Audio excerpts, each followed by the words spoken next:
va se gêner sur Europe 1. 15h30, 18h, Laurent Ruquier. Bonjour, bienvenue sur Europe 1 jusqu'à 18h. Aujourd'hui, avec vous, Charlotte Gabris est de retour.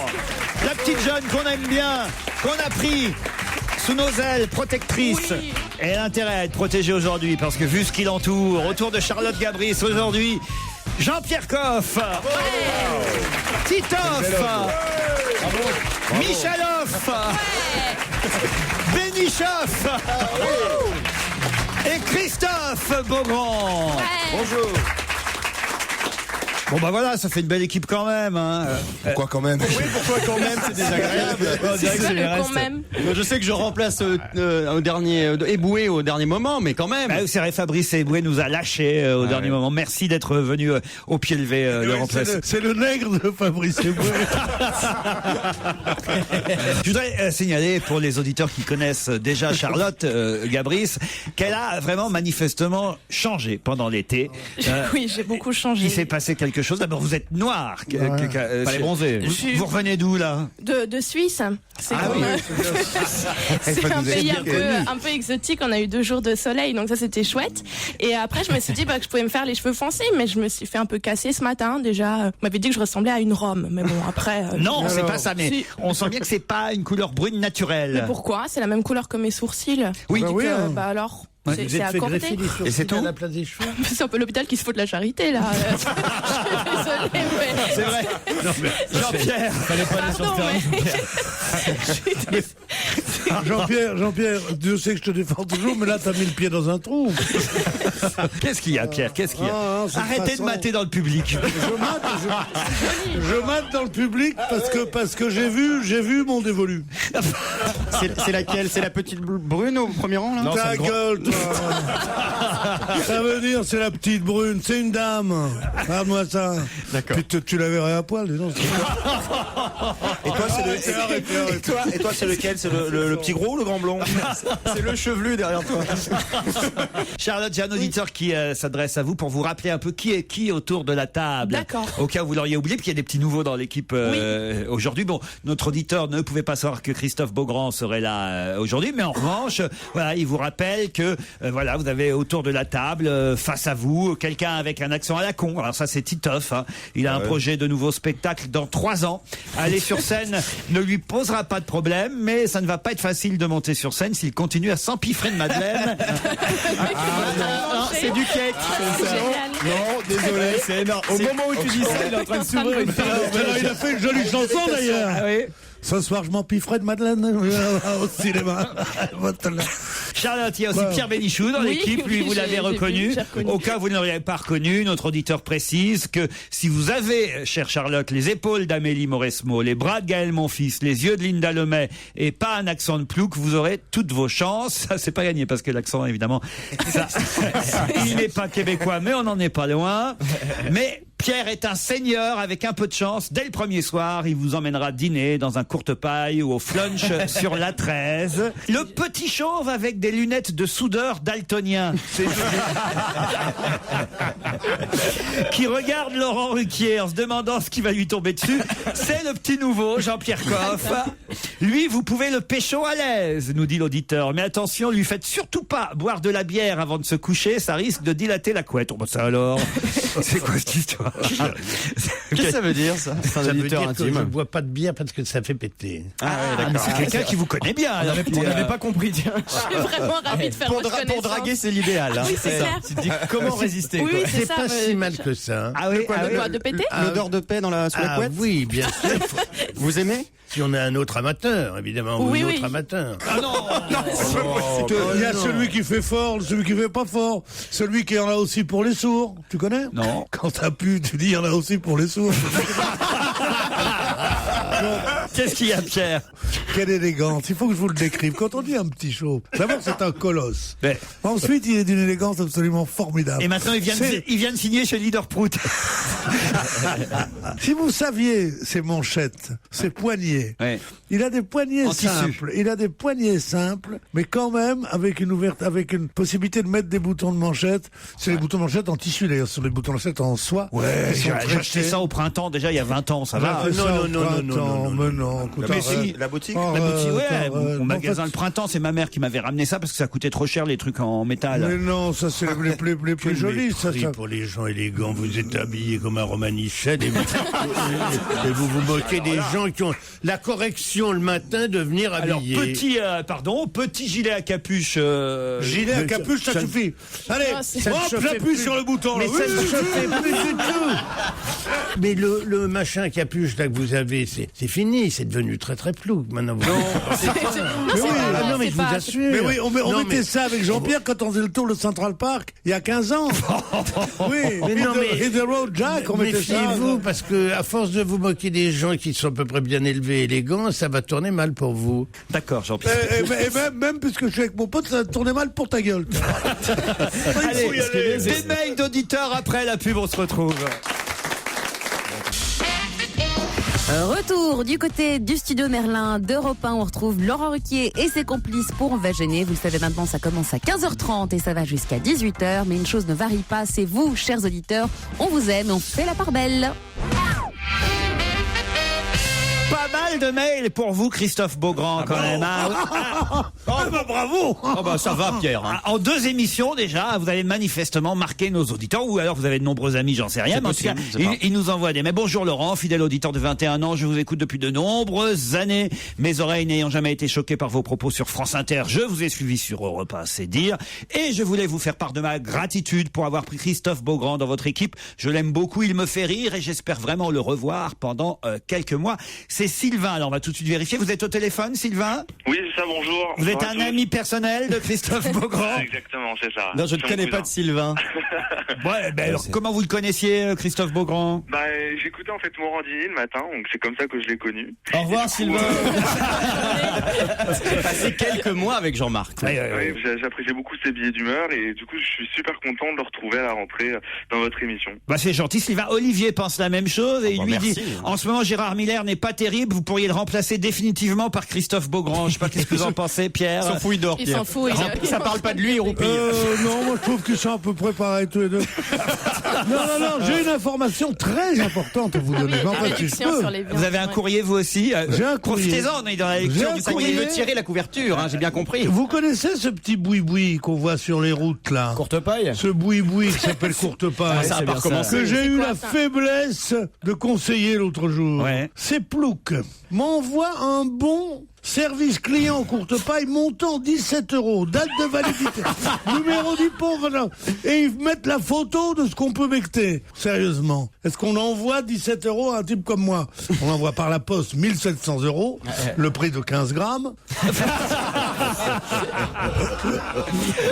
Pas à quoi vous faites allusion. Ah bah tiens, alors justement, j'avais un autre mail pour vous, Beaugrand. C'est Mélanie qui vous a vu participer au bingo au profit de Solidarité SIDA dimanche SIDAction dernier. dimanche, oui, oui. Voilà. Il paraît que vous avez animé le bingo tout l'après-midi pendant 4 heures de tirage. C'était horrible. Ça, alors, mais comment on anime un bingo? Vous avez déjà été animateur de bingo, Pierre Bénichou? Vous savez animer?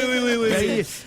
Il paraît qu'il a fait ça pendant 4 heures, animer le bingo. Ça doit être vachement Qu'est-ce que difficile, non c'était pour la bonne cause, c'était pour le SIDAction. Et alors, mais comment on anime un bingo? Eh ben, Tire les on numéros. passe son temps à tourner les boules et on tente de mettre un petit peu d'animation. Ah, ça c'est c'est compliqué, hein. Ça c'est pour animer une bimbo, ça. Et vous avez vraiment un chat qui s'appelle Poppers, nous dit Mélanie? Mais oui, c'était l'année d'épée. C'est un chartreux, c'est l'année C'est l'année d'épée. d'épée, ouais. Parce que, non, mais, du coup, d'épée, la lettre P. C'est une thématique aujourd'hui ou quoi? Mais non, thème de la journée. on a des connaisseurs là. Mon chat s'appelle Poppers, mais j'étais jeune. C'était il y a 12 ans. Il y a 2 ans. C'était une vieille bête. Il a la petite sœur qui s'appelle Vaseline aussi. Non, pas du tout. J'ai une chienne qui s'appelle Colby, comme Alexis Colby dans Dynasty. Vous savez pas ce que c'est que du Poppers, Pierre Bénichou, peut-être? Oui, c'est le bien, truc on qu'on appelle prend Philly. juste avant. Ouais, juste avant quoi Si vous venez chez moi, Pierre, je vous montrerai mon chat. Voilà une bonne idée. Vous pourrez sniffer mon chat si vous Il le ose souhaitez. tout, hein, Beaugrand. Il a raison, faut y aller quand faut y De aller. toute façon, il sait qu'il n'en a pas pour longtemps. Il fait le tout pour le tout, il joue le tout pour le tout. Le salaud. Il joue le tout pour le tout parce qu'il sait bien qu'on va dire, on va pas dire il est bon, mais on peut dire s'il continue d'être comme ça, quelle nature. Ouais. C'est déjà pas mal. C'est vraiment des salauds. Hein. Vous avez vu Jean-Pierre dans quelle équipe vous êtes tombé? Oui, ça me fait un peu peur. Vous restez quand même? Je sais pas. Vous savez qu'on a lancé un appel hier à nos auditeurs parce qu'on trouvait que les blagues qu'ils nous envoyaient étaient un peu trop vieilles, un peu pourries. Alors là, je veux dire qu'ils ont entendu l'appel. Hein. Ils sont passés à la vitesse supérieure. Elles sont bien. Alors il y en a certaines, je sais même pas si je vais pouvoir vous les raconter. Bon, celle-ci, admettons, pourquoi pas. C'est Maurice qui demande à sa femme: dis-moi chérie, pourquoi tu ne me dis jamais quand tu jouis? Ben Maurice, tu m'as dit de jamais de te déranger au bureau. Bon, d'accord. Oui, elle est mignonne. Elle est bonne celle-là. Si, hein, elle est pas récente non plus, si, celle-là. c'est pas mal. Regardez un peu comment dire avec Jojo. Elle est bonne, mais elle est cruelle, celle-là. Hein. C'est une femme qui est en train d'accoucher, alors elle pousse, le bébé sort finalement, le médecin prend le bébé dans ses bras, il le jette à terre, il se met à sauter sur le bébé, il le roule de coups de poing, il fait toutes sortes de prises de catch au bébé pendant au moins 10 minutes. La mère est en pleurs, elle supplie l'accoucheur d'arrêter, mais arrêtez mon bébé. Le médecin relève ce qu'il reste du bébé pour le montrer à la maman et dit: mais non, je déconne, il était déjà mort. C'est horrible. Non, c'est pas drôle. Non. Si, c'est marrant. Alors je vous dis, ils sont passés à la vitesse au-dessus, les auditeurs. Ça le sait pas mal, c'est un petit vieux qui voit un gars en train de pêcher tranquillement au bord de l'eau. Alors le type qui est là au bord de l'eau en train de pêcher peinard sans la présence de quelqu'un derrière lui, il se retourne vers le petit vieux et il lui dit qu'est-ce qu'il y a? Le petit vieux fait: alors on pêche? Bah oui, vous voyez, ça me détend un peu. Le petit vieux fait demi-tour, s'éloigne. Au bout d'un moment, le pêcheur entend à nouveau derrière lui: alors on pêche? Bah oui, ça me change du stress de la vie parisienne, vous voyez, oui, je pêche. Le petit vieux fait demi-tour et s'éloigne. Une demi-heure plus tard, le gars qui pêche entend à nouveau derrière lui le même petit vieux. Alors, on pêche? Le pêcheur craque, il lève 3 fois que vous me faites chier. Oui, je pêche et je veux être tranquille, merde.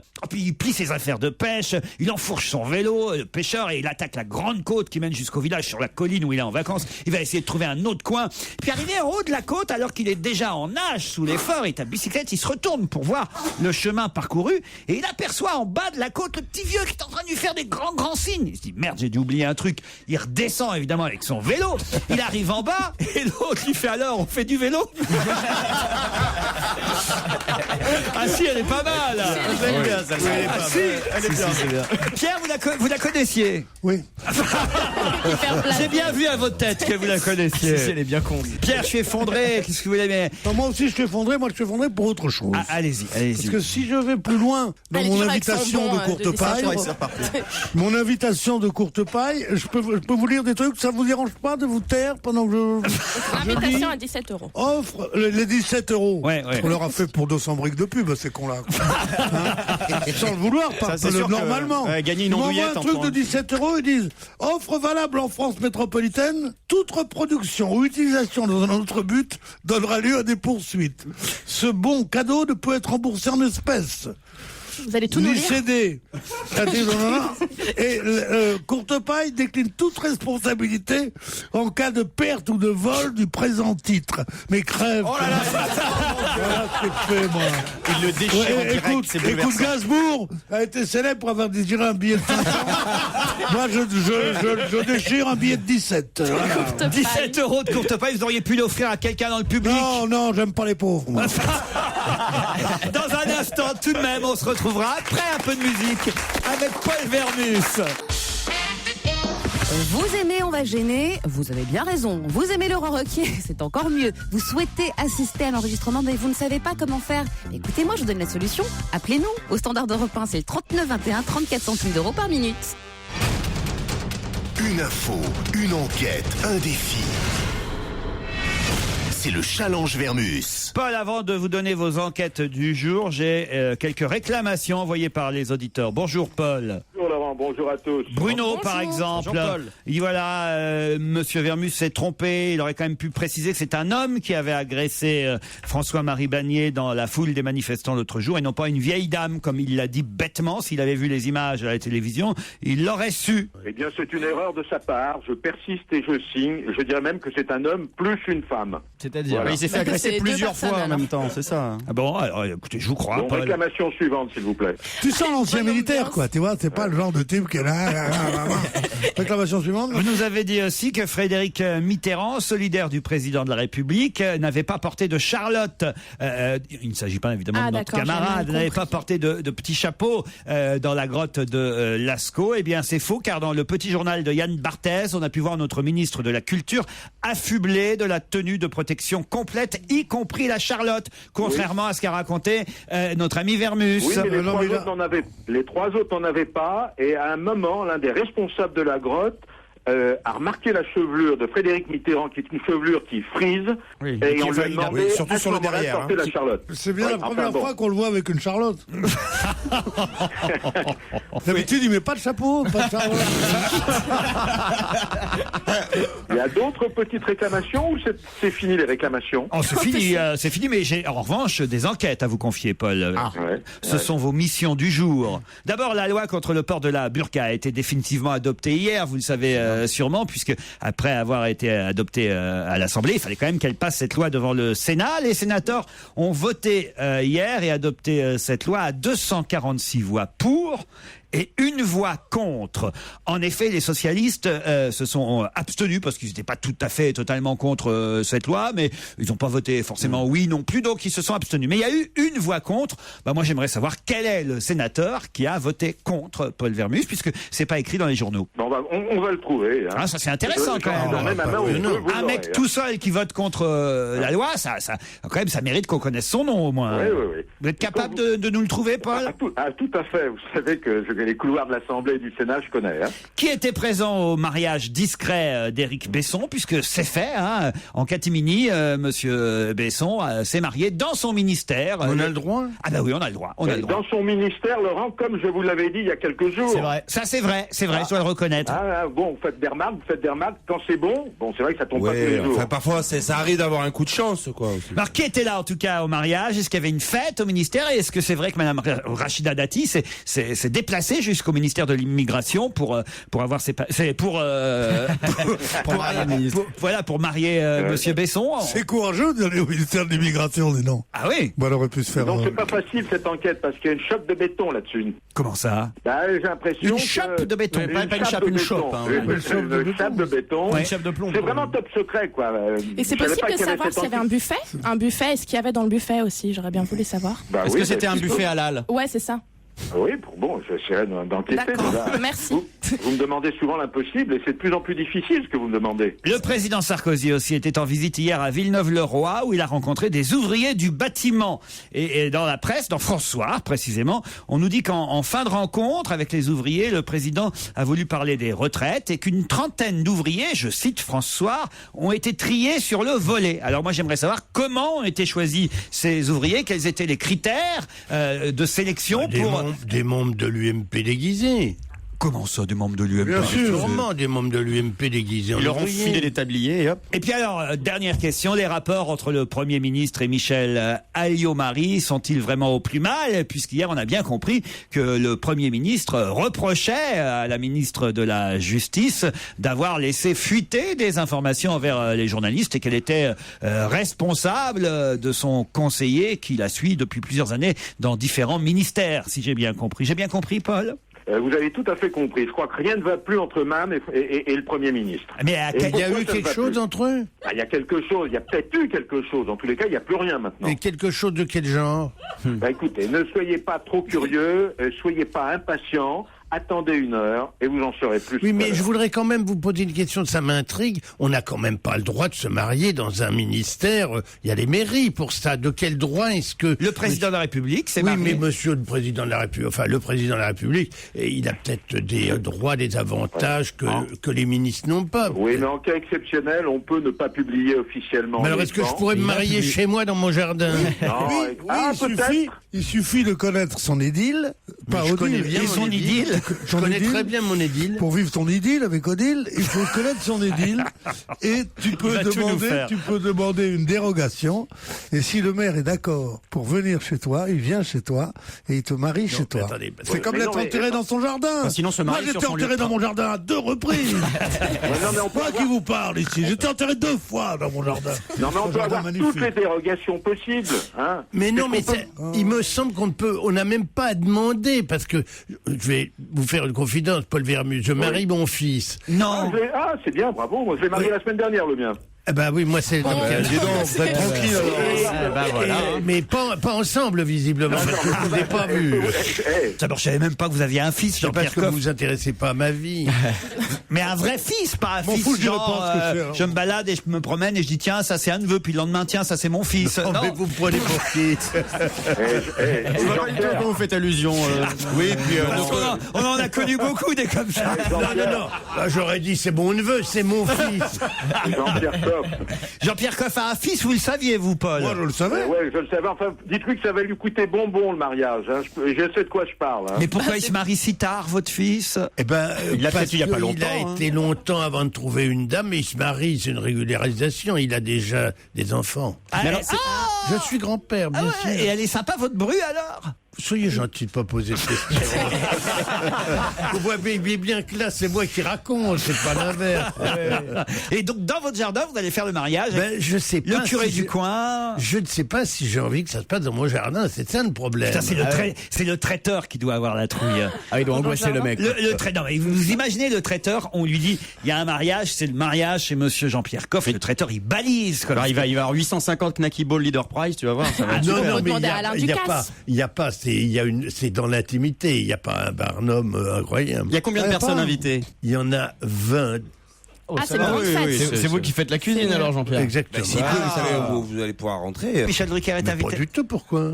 Enfin, quand même, vous travaillez avec Michel Bah, Drucker. écoutez, vous aussi, vous n'êtes pas invité. Vous avez qui comme people? Est-ce que vous avez des people à votre mariage? Christophe Beaugrand, il connaît bien les gens de chez Gala. On peut vous faire, on peut vous sponsoriser le mariage. Oui, mais alors pas en 3D, hein. On peut avoir pas la place. On peut avoir du petit salé courte paille si tu veux pour 17 €. Bon, ça va, compte pas, c'est fini. Hein, Et alors, il y aura qui comme people quand même? Il y en aura pas. Ah bah si. Non. Jean-Luc Delarue, Jean-Luc Delarue, vous avez travaillé. Non. Non. Non. il veut pas jeter de la poudre aux yeux, lui, il a pas. Allez, on se retrouve après les titres de 16h. On va se gêner. Laurent Ruquier et toute sa bande. Jusqu'à 18h sur Europe 1. Nous sommes ensemble depuis 15h30 avec Charlotte Gabri, Jean-Pierre Coff, Christophe Beaugrand, Jérémy Michalak, Pierre Bénichou et Titoff. Sans oublier Edith et Mathieu, deux de nos auditeurs qui ont choisi de s'affronter pour peut-être partir au château de Rochecotte. Ils auront droit à l'un ou l'autre à un week-end dans une des 35 chambres spacieuses de cette ancienne demeure du prince de Talleyrand au cœur des châteaux de la Loire et des vignobles de Bourgueil. Vous êtes là, Edith? Oui, je suis là, ça claque, hein. Oh là là, ça donne envie. Hein. Ça claque Ça déchire grave. Ça claque sa mère. Ça déchire grave. De quel âge vous avez, Edith? J'ai 52 ans. Putain, elle est en place, Edith. Hein. Non, ça claque. Putain, tu représentes. Hein. Ah, je suis comme vous. Hein. T'inquiète, Je on suis est jeune, là. hein. Wesh, ma gueule, ça va, Edith? Ouais. Qu'est-ce que vous faites à 52 ans, Edith? Eh ben, je suis maman au foyer. Très bien. Tu kiffes, Edith? Ils sont grands. Et maintenant, je passe mon temps à leur faire de la cuisine quand ils rentrent à la maison. Comme Jean-Pierre Coff. Ça, c'est très Voilà. bien, madame. À Moulins, dans l'Allier. Ouais, c'est ça. Bon, Il n'y a Edith, pas grand-chose d'autre à faire que de faire la cuisine. Oh, c'est très joli, Moulins. Moulin, c'est une merveille. Jean-Pierre. Quel racisme anti-campagne. On a Ils sont depuis- pas on a- contents. Non, il y a un musée du vêtement formidable. Il y a quoi? Il y a un musée On du a costume. depuis quelques Oui. années le vêtement. musée national du costume de scène. Mais oui, absolument. c'est Pas mal, ça. tout Ah à ouais. fait Il y a magnifique. Teddy qui est né là-bas aussi. Extraordinaire sur Maria Callas en ce moment. Exactement. Teddy, elle se reconnaîtra, elle est née là-bas à Vous voyez, Moulin. hein. Mais wesh, ma gueule, tu préfères pas Maria Carré? Mathieu est à Aiselin, en Moselle. Bonjour, Mathieu. Il n'y a pas de Teddy là-bas. Bonjour à tous. Ça va bien, Mathieu? Ouais, ça va très bien. Et- Bonjour Mathieu. Quel est son métier, Mathieu? Alors, je suis conseiller en formation. Mathieu est en Moselle, Edith dans l'Allier, et peut-être bientôt l'un ou l'autre dans le Val-de-Loire pour bénéficier du château du XVIIIe siècle, le château de Rochecotte. Un week-end vous sera offert si vous répondez à cette question. Pourquoi parle-t-on beaucoup dans la presse ces derniers jours? Attention, vous avez seulement 10 secondes avant mes camarades. Pourquoi parle-t-on beaucoup dans la presse depuis dimanche du couturier Franck Fernandez? Franck, comment? Fernandez. On le connaît sous un autre nom, Franck Fernandez? Fernandez? Oui, Fernandez. Oui, parce que Parce sinon, qu'il a c'est- fait- vous va tomber sur Christian Franck Lacroix, Fernandel, hein. Attends, ça n'a rien à Parce voir. qu'il a fait une robe pour quelqu'un? Oui, bien sûr. Et pour Lady Gaga? Et oui. Une robe avec de la viande. Avec de la viande, En ouais. viande. La robe avec de la viande. Excellente réponse de Charlotte C'est la robe Gabri. en carpaccio. Ouais. C'est une photo qu'on voit partout dans les journaux. Vous pouviez en 5 secondes, je vous parle d'un couturier, paf, Ah ouais, je l'avais lu ce matin sur le journal, mais j'avais pas noté le nom du... Elle est géniale cette robe. Hein. Bah, c'est super, elle peut aller faire un barbecue avec des À Marseille, nous souvent on se fait des barbecues, elle peut s'asseoir dessus et tout ça, c'est super. Vous avez vu la robe de Lady Gaga, Pierre Bénichou, une robe avec des morceaux de viande. C'est chouette, Jean-Pierre, vous devez adorer. Non, franchement. Je sais même pas qui c'est Lady Gaga. Comme le manga ou le... Lady Gaga, c'est une chanteuse, Jean-Pierre. C'est pas Madame de Bédancourt? Non. Ah non. Si, mais sans robe. C'est ce qu'il y a de pire. C'est ce que j'appelle de l'épate bourgeois. Ah bah elle a mis de la viande sur ses cuisses. Oh, dis donc. C'est une vulgarité épouvantable. C'est Juliette Bidoche.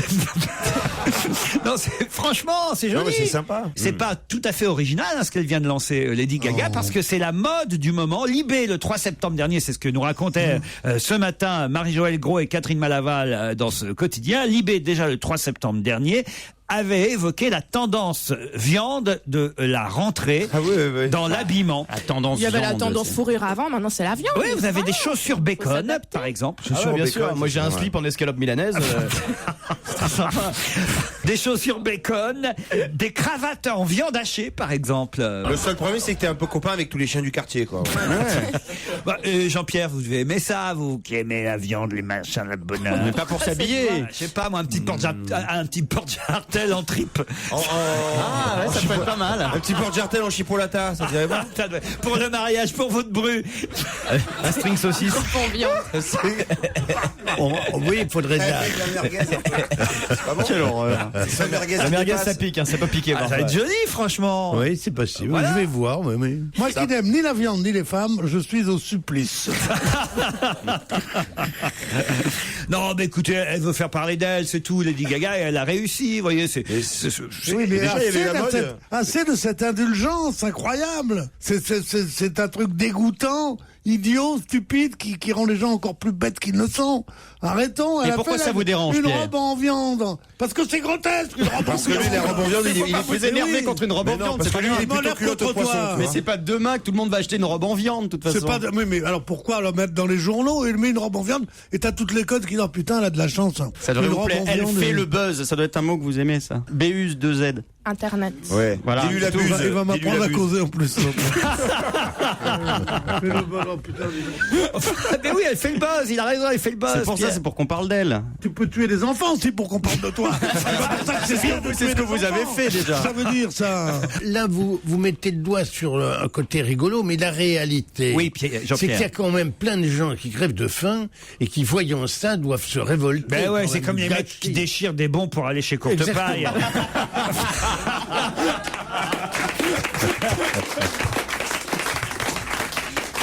Mais enfin, écoutez, Jean-Pierre, nous c'était juste une petite proposition. Pourquoi j'en parle? Parce que je pensais franchement que pour votre bru, ça faisait une jolie robe de mariée. Oui, c'est franchement, ça. là tout de suite, on reconnaît la bru de Jean-Pierre Coff, une robe en peau de viande. Franchement, non. À voir comme il veut acheter une robe en légumes, lui. Non, franchement, ça serait pas. C'est quand le mariage, Jean-Pierre? C'est toujours cavaler. Non, mais on s'intéresse, Pierre, c'est normal, on est des amis, on viendra, on va se cotiser, on va faire un cadeau. Bien sûr, on ira en hélicoptère avec Michel Drucker. Voilà. Quand il arrivera, il dira quel parcours, Coco. On va se cotiser, on va offrir une alliance en chorizo, ça va faire plaisir. mais alors, vous êtes fiers et heureux quand même d'avoir votre fils qui se marie, Jean-Pierre. Oui, je suis fier, heureux. Alors c'est un fils adoptif ou c'est vous qui l'avez fait? Qu'est-ce que ça peut vous faire? Mais je demande. Ben oui, c'est vrai, ça. D'ailleurs, c'est un fils qui vient d'où Mais oui, vous l'avez trouvé où? L'enfant ne sait rien.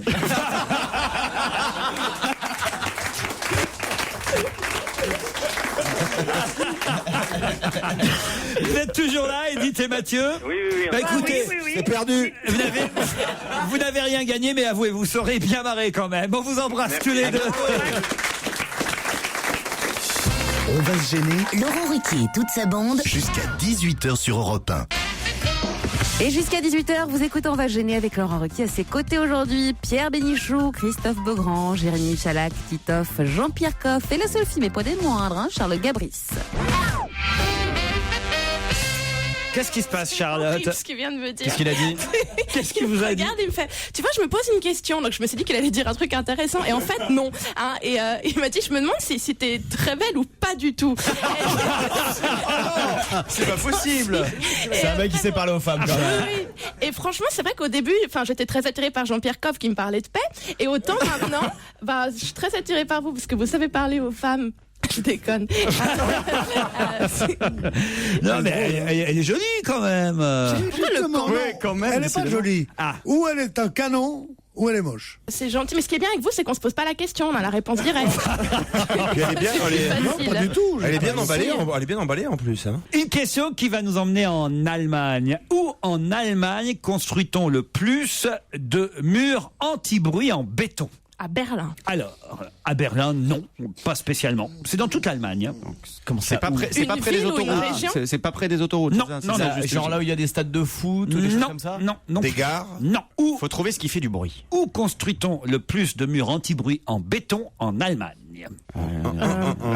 C'est un article du Figaro, si vous l'aviez lu aujourd'hui, et vous sauriez évidemment répondre à cette question, Jean-Pierre, car je vous le rappelle, il faut travailler ici. Hein, Oui, mais bien sûr. Parce que c'est lié à des bruits d'animaux. Je sais que vous êtes occupé par les préparatifs de vos noces.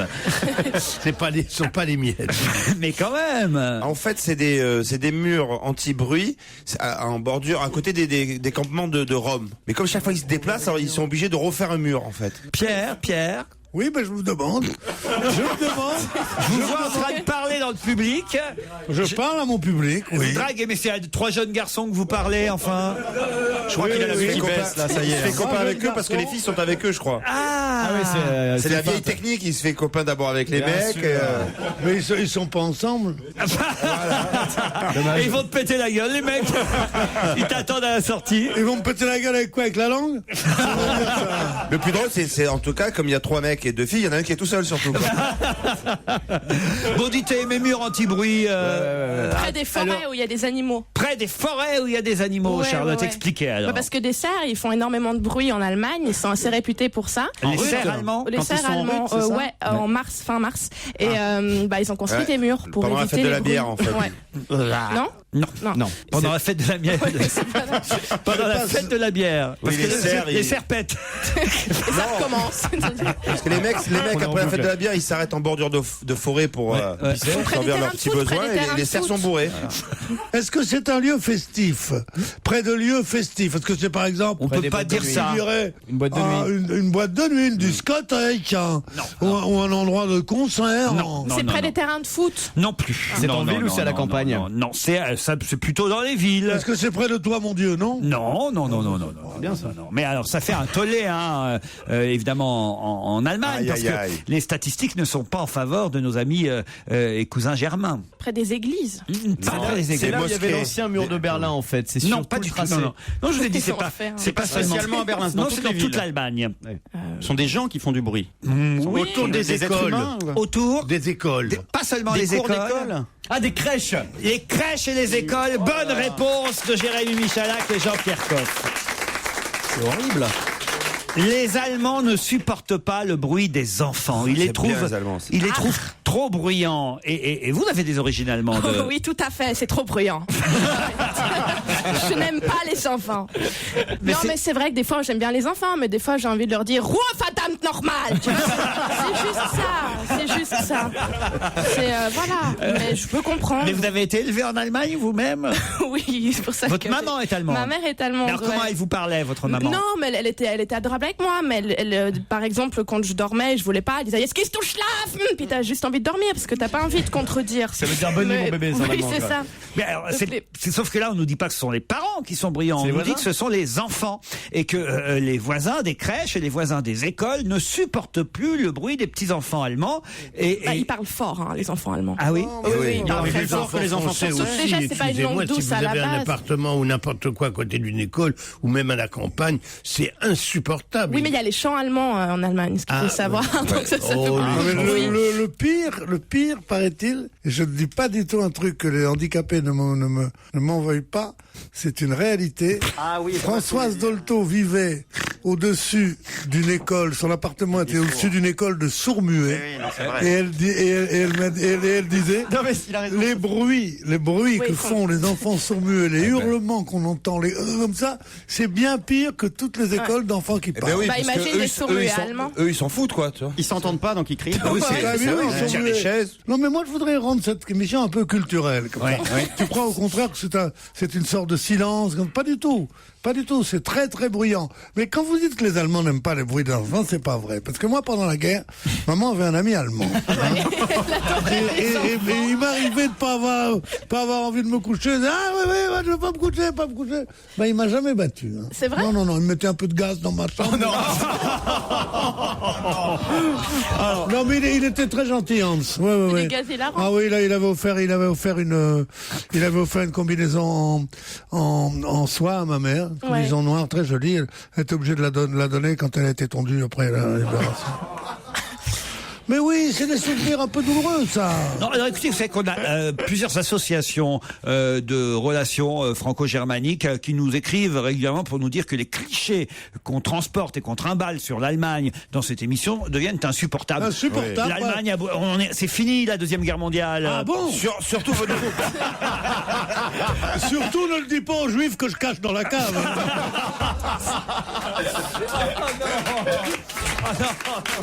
Bon, alors moi je vais vous dire, ma femme et ma belle-fille est allemande et mes petits-enfants vont à un cours bilingue franco-allemand. Je dis à quoi ça sert?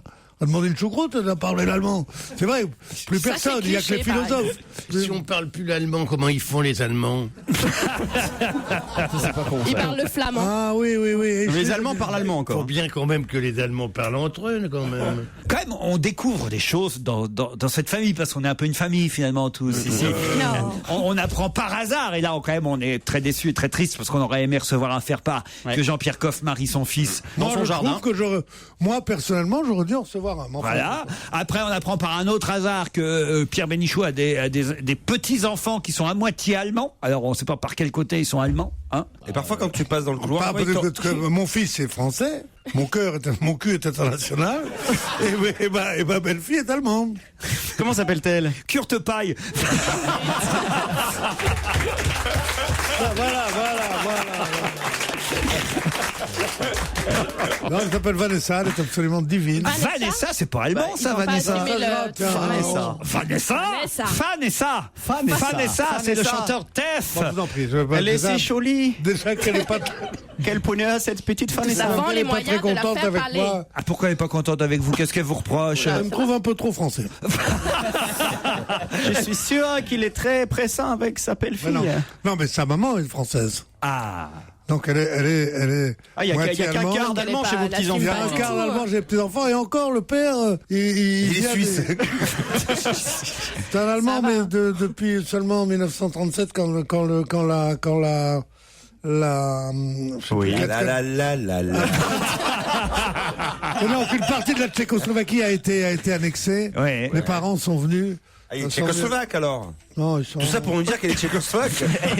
C'est pas pareil. Ça n'a rien à voir. Bah ouais. Il sait plus là en fait. La nationalité allemande. En fait, tu sais que moi j'ai une cousine qui est italienne. Enfin bon, elle mangeait pizza quoi, surtout en fait. Voilà quoi. En fait, elle aime bien, voilà. Parce qu'elle est sortie une fois avec un Italien. Mais c'était juste, elle n'avait pas couché avec lui. Non, Mario, il respectait la femme, Mario. Hein. Un disque européen, le nouvel album de Raphaël qu'on attend avec impatience. C'est pas impatience, avec fureur, j'attends. Non, on a dit qu'on parlait plus de ça. Le 27 septembre prochain, premier extrait du bar de l'hôtel Pacifique 231, Raphaël en exclusivité sur Europe. 2h30 de détente et de rire, 7 chroniqueurs à toute épreuve, mais un seul maître de cérémonie des après-midi, vous l'avez compris, vous êtes bien sur Europe 1, c'est On va gêner avec Laurent Ruquier.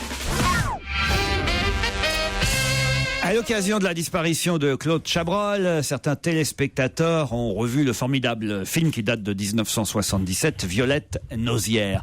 Mais que peut-on y voir d'étonnant dans ce film? Quelqu'un ou quelque chose? Quelqu'un. Quelqu'un. Il n'y a pas Isabelle Huppert, et ça c'est bien, non?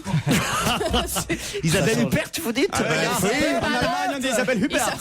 Isabelle Huppert. Je crois qu'on y voit Chabrol lui-même qui joue un rôle. Souvent dans ses films, c'est vrai, il jouait un petit rôle. Non, c'est pas ça, Claude Chabrol. Est-ce qu'on y voit un animateur télé? Remarquez, moi je suis très triste de la disparition de Claude Chabrol, mais ça fait au moins une bonne raison à Isabelle Huppert de faire la gueule, c'est déjà ça. Hein. Ouais, au moins ça fera pas pour rien, quoi, cette fois-ci. Moi, il y a un motif. Est-ce qu'on voit un animateur télé qui a quelques soucis avec la justice dans ce film? Il était pas un film qui date de 77. Quoi, il avait quel âge? Quand il était petit.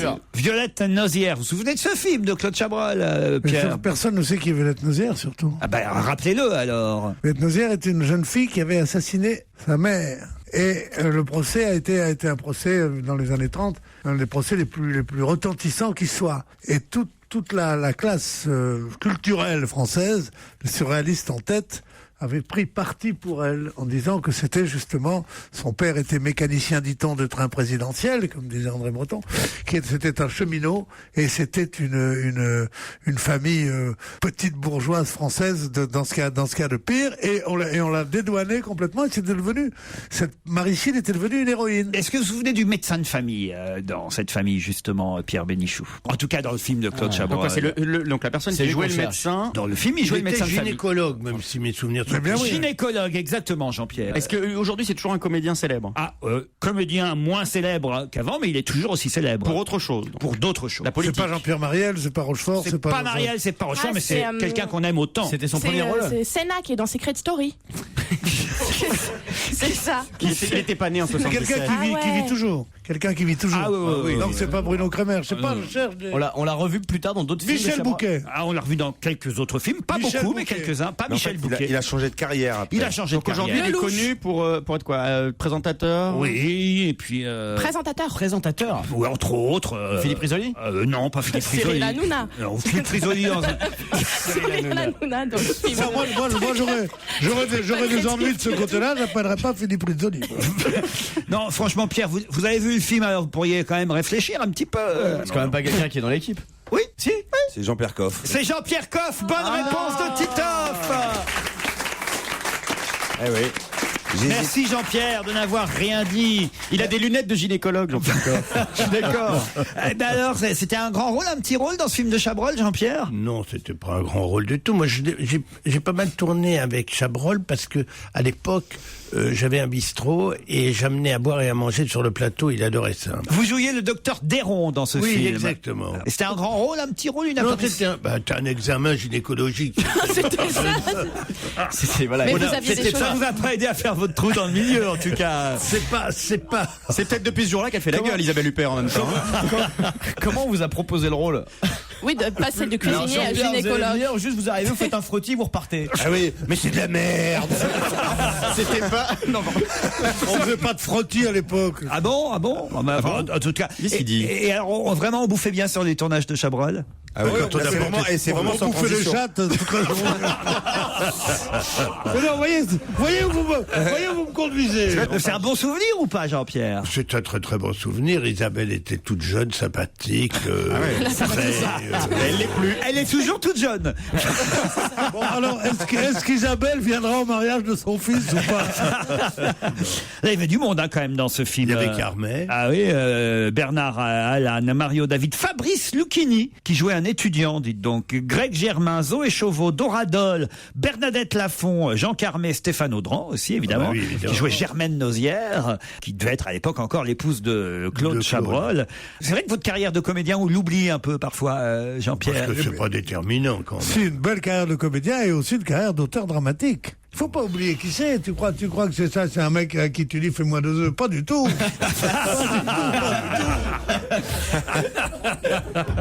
Non, moi je voudrais quand même on vous réhabilite un peu en tant que comédien dans cette émission. Ce sera notre but cette saison. Très bien. Jean-Pierre. La prochaine fois que je viendrai, je vous lirai un texte. Ah oui, enfin, vraiment on aimerait ça. Mais bien sûr. Auteur dramatique. Vous allez faire un discours d'ailleurs au mariage de votre fils. Un quoi? Un discours, il y a un discours. Le père fait toujours un discours. Ah non, mais je suis pas le... Je ne sais pas le père. Mais non, c'est pas ça. On commence à prendre des trucs là. Je ne suis pas le maire. Non, mais si tu dois dire un texte, moi je veux bien dire quelques phrases, quelques vers de Violette Nozière. Ça va aller. Ah oui, ça va aller dire. Elle a tout compris à l'émission, Charlotte. Non, ça va aller, pas besoin. Qu'est-ce que vous voulez dire de Violette Nozière, Pierre? À propos de Violette Nozière, il y a un poème qui a été écrit par André Breton et qui est un des poèmes absolument formidables où il raconte justement après l'engouement qu'avait suscité auprès des intellectuels le cas de cette petite bourgeoise qui avait fini par tuer sa mère après avoir été, selon eux, martyrisée par ses parents. Et elle avait un amant et à qui elle avait. Parce que je m'ennuie. C'est comme ça. Pardon. Oh là, le regard de killer. Alors elle est jolie ou elle est pas jolie? Voilà. Non, moi, je veux savoir, vous avez qu'à demander à Simone de Beauvoir à côté de moi de raconter. Je suis désolée. Ça me fait penser à mon grand-père quand il me racontait des trucs qui m'emmerdaient. C'est ce que je faisais. L'introduction, Pierre, était un peu longue, faut reconnaître. On voudrait juste le poème. Parce qu'avec vous, il faut faire des introductions longues, étant donné que vous êtes inculte. Il faut pas, si on commence comme ça, vous dites Ça fait penser à ma mère quand elle s'énerve. Peut-être on peut le faire pendant la pub sinon. Non, c'était 3 vers qui étaient jolis parce qu'elle avoue qu'elle a tué sa mère à son amant et il dit: fallait-il que ce passant fût obscur, vers toi n'a su faire voler qu'une gifle dans la nuit blanche. Ah ben voilà, c'est joli ça. C'est souvent ce que je trouvais très joli dans ce poème.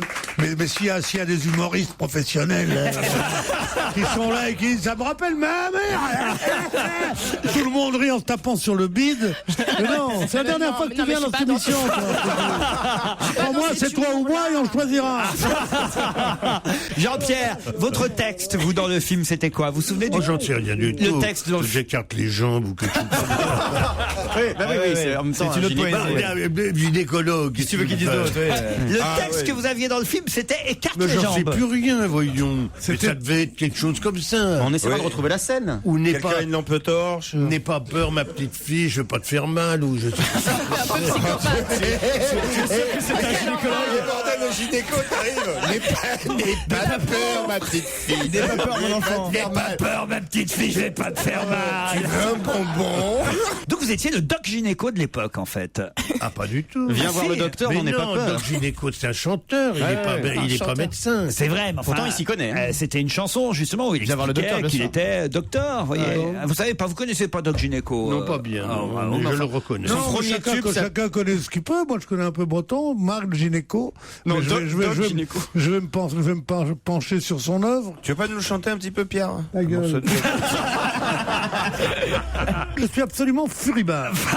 On a une jeune fille charmante qui essaie un peu de vous taquiner. Faut aussi avoir le sens. Taquiner? Mais oui, elle vous J'ai une tête taquine. à me faire taquiner. Mais oui, il faut avoir un peu de sens de l'humour, un peu Pierrot aussi quand même. Vous taquinez les autres aussi, vous, de temps en temps. Elle peut faire, c'est tapiner. Hein.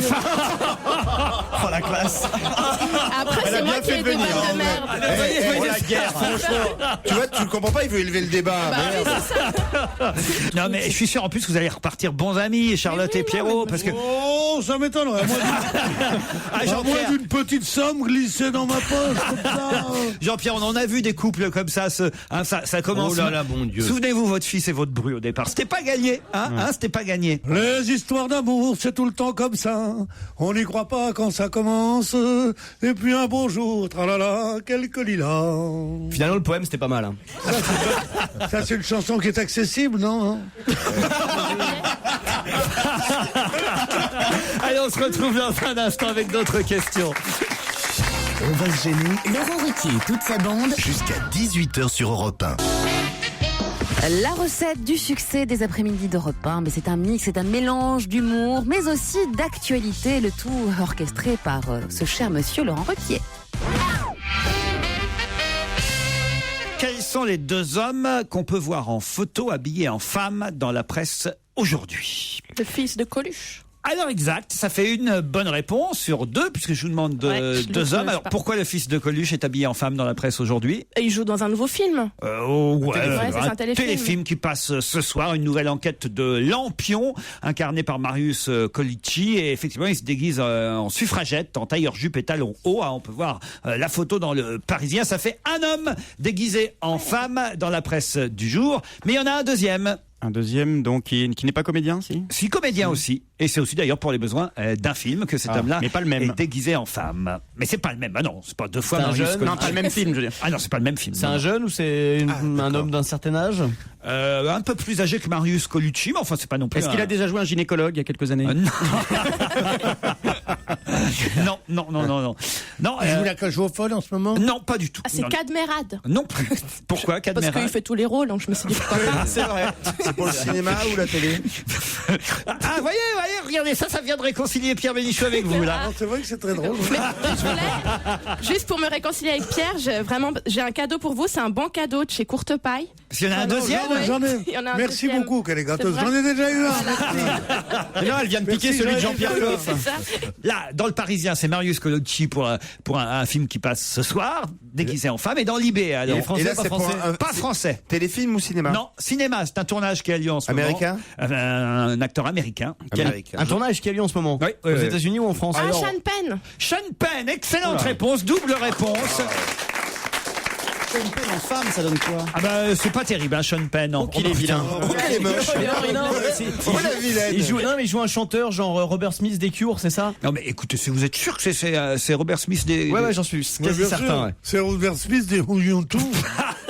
Non, Pierre, cherchez pas à faire jeune. Non, c'est que dans l'article, ils ne disent pas le sexe de la personne qu'il est censé interpréter. Il dit une star glitter à mi-chemin entre un homme et une femme. C'est la 6e journée nationale aujourd'hui. De quoi donc? Et d'ailleurs, ça nous donne dans la presse une étude canadienne récente qui devrait nous concerner tous personnellement. Alors, c'est lié à... Aujourd'hui, en commun. non, c'est pas la 6e journée C'est nationale. lié à la santé. C'est lié à la santé, oui. 6e journée nationale de la... D'une maladie. Alors là, c'est pas une maladie, mais effectivement... La journée sans cigarette. Non, mais effectivement, c'est lié ensuite... La bonne hygiène de vie. Non, C'est lié à l'alcool. Non, c'est pas une maladie, mais c'est C'est un organe qui est souvent malade chez les hommes de plus d'un certain âge. Bravo, Pierre. La prostate. C'est la journée nationale de la prostate. Bonne réponse fait de rêver. Pierre Bénichou. La journée de la nationale de la prostate. Oui, c'est la journée de la prostate. Ils ferment tous les shots publics à clé. Et à cette occasion, on nous dit qu'il faut pas boire trop de lait. Messieurs, faites attention. Si vous buvez trop de lait ou vous mangez trop de yaourt, eh bien, qu'est-ce qu'il y a, Pierre? Il paraît qu'il faut se masser la prostate. Non, parce que le truc de formation la prostate, Pierre, il paraît que c'est bon pour la santé. On raconte que Louis Jouvet, vous vous souvenez de Louis Jouvet? Oui. Bon, Louis Jouvet, il était dans un... Il se massait la prostate? Il arrive dans son théâtre et au bar de théâtre de la télé, oui, très. Il y a le barman qui dit alors monsieur Jouvet, tout va bien? Alors il dit non, j'ai la prostate. Il dit qu'est-ce que c'est la prostate? Il dit c'est quand on pisse comme tu parles. Assez joli. Pas mal. Une récente étude canadienne nous dit qu'en tout cas, il faut éviter plus de 2 grammes par jour. C'est Jean-Luc Delarue, c'est ça. C'est du poudre. Non, arrêtez avec Jean-Luc Delarue, parce que le pauvre est à terre. On parle pas d'un homme à terre. Vous l'avez connu en pleine forme, Jean-Luc Delarue. Non, mais il en prenait déjà.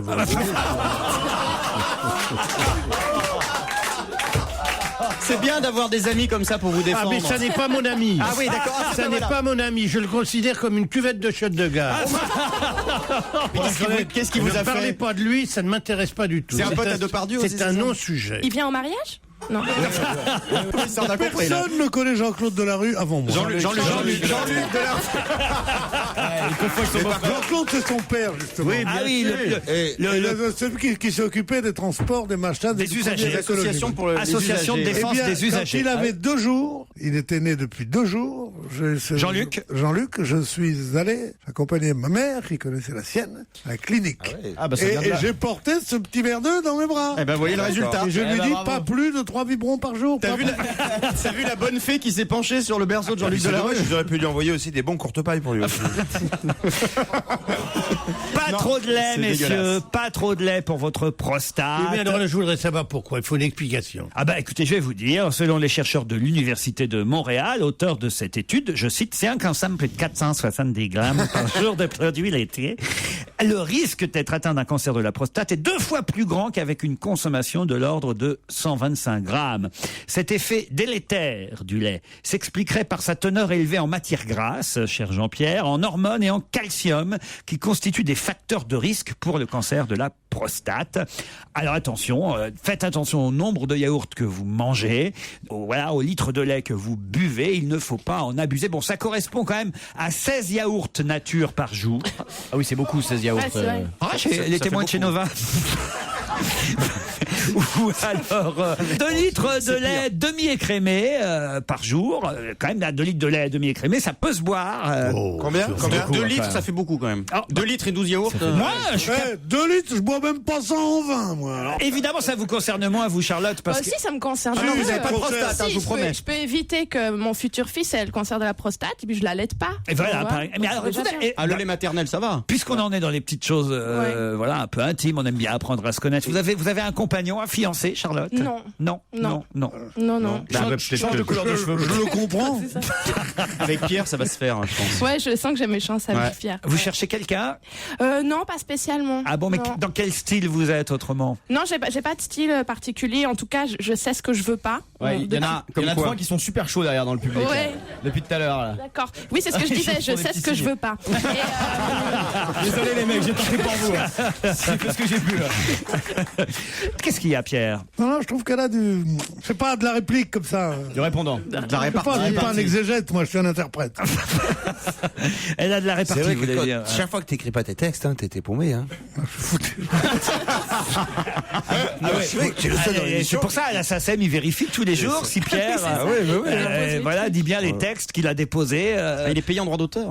Pierre, c'est le roi de la SACEM. C'est normal, mais je travaille tellement. Vous vous rendez pas compte, c'est comme les profs qui disent je n'ai que 10 heures de cours par semaine, mais j'ai 40 heures de préparation et 30 heures de correction de copie. Moi aussi, j'ai ça. J'ai facilement, pour une émission de 2 heures et demie, j'ai facilement 10 heures de préparation. Ouais. Vous comptez pas la demi-heure de l'invité d'honneur, parce que c'est vrai que là, on vous entend un peu moins. Non, là, je me repose un peu. Oui. Vous préparez je dors, les 8 heures passées chez Castel, tu les comptes ou pas?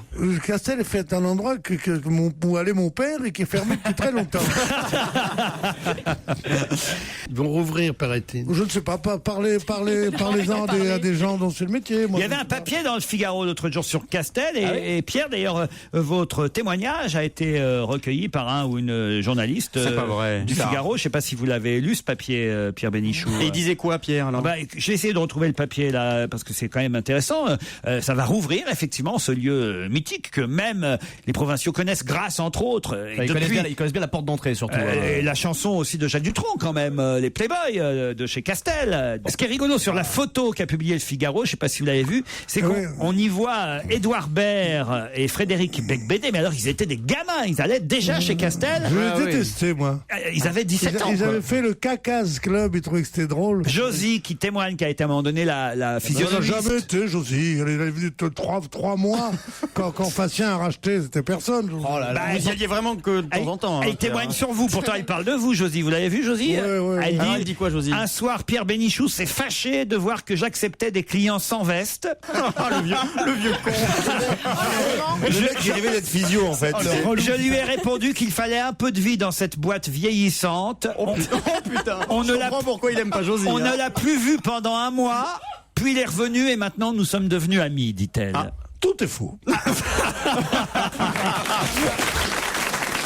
Europe 1, on va se gêner. Do, ré, mi, fa, si, liado.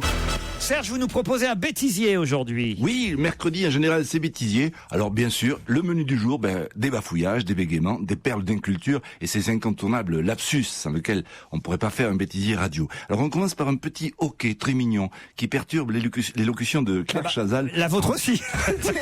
Moi j'ai fini la nuit au cœur s'en bat. Qui perturbe l'élocution de Claire Chazal en plein flash d'information. Écoutons. Madame, monsieur, bonjour pour ce flash à la mi-temps du match de football avec la mise en service surtout des TGV Méditerranée. Un télégramme de la société Boeing suggérant l'inspection des fixations des réacteurs des Jumbo Jet. Quant au professeur Jean Louag, il a fait savoir qu'il souhaitait être inculpé. Le point sur cette affaire confuse avec Albon Micotti.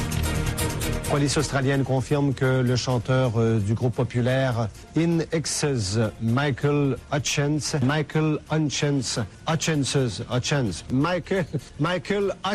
le chanteur du groupe rock In Excess, Michael Hutchence. Ça aura des conséquences destructrices. Voilà, merci. On dit souvent d'une personne bête qu'elle n'a pas inventé la machine à écrire. Je veux avoir un appel. S'il vous plaît, défoncez-moi le standard.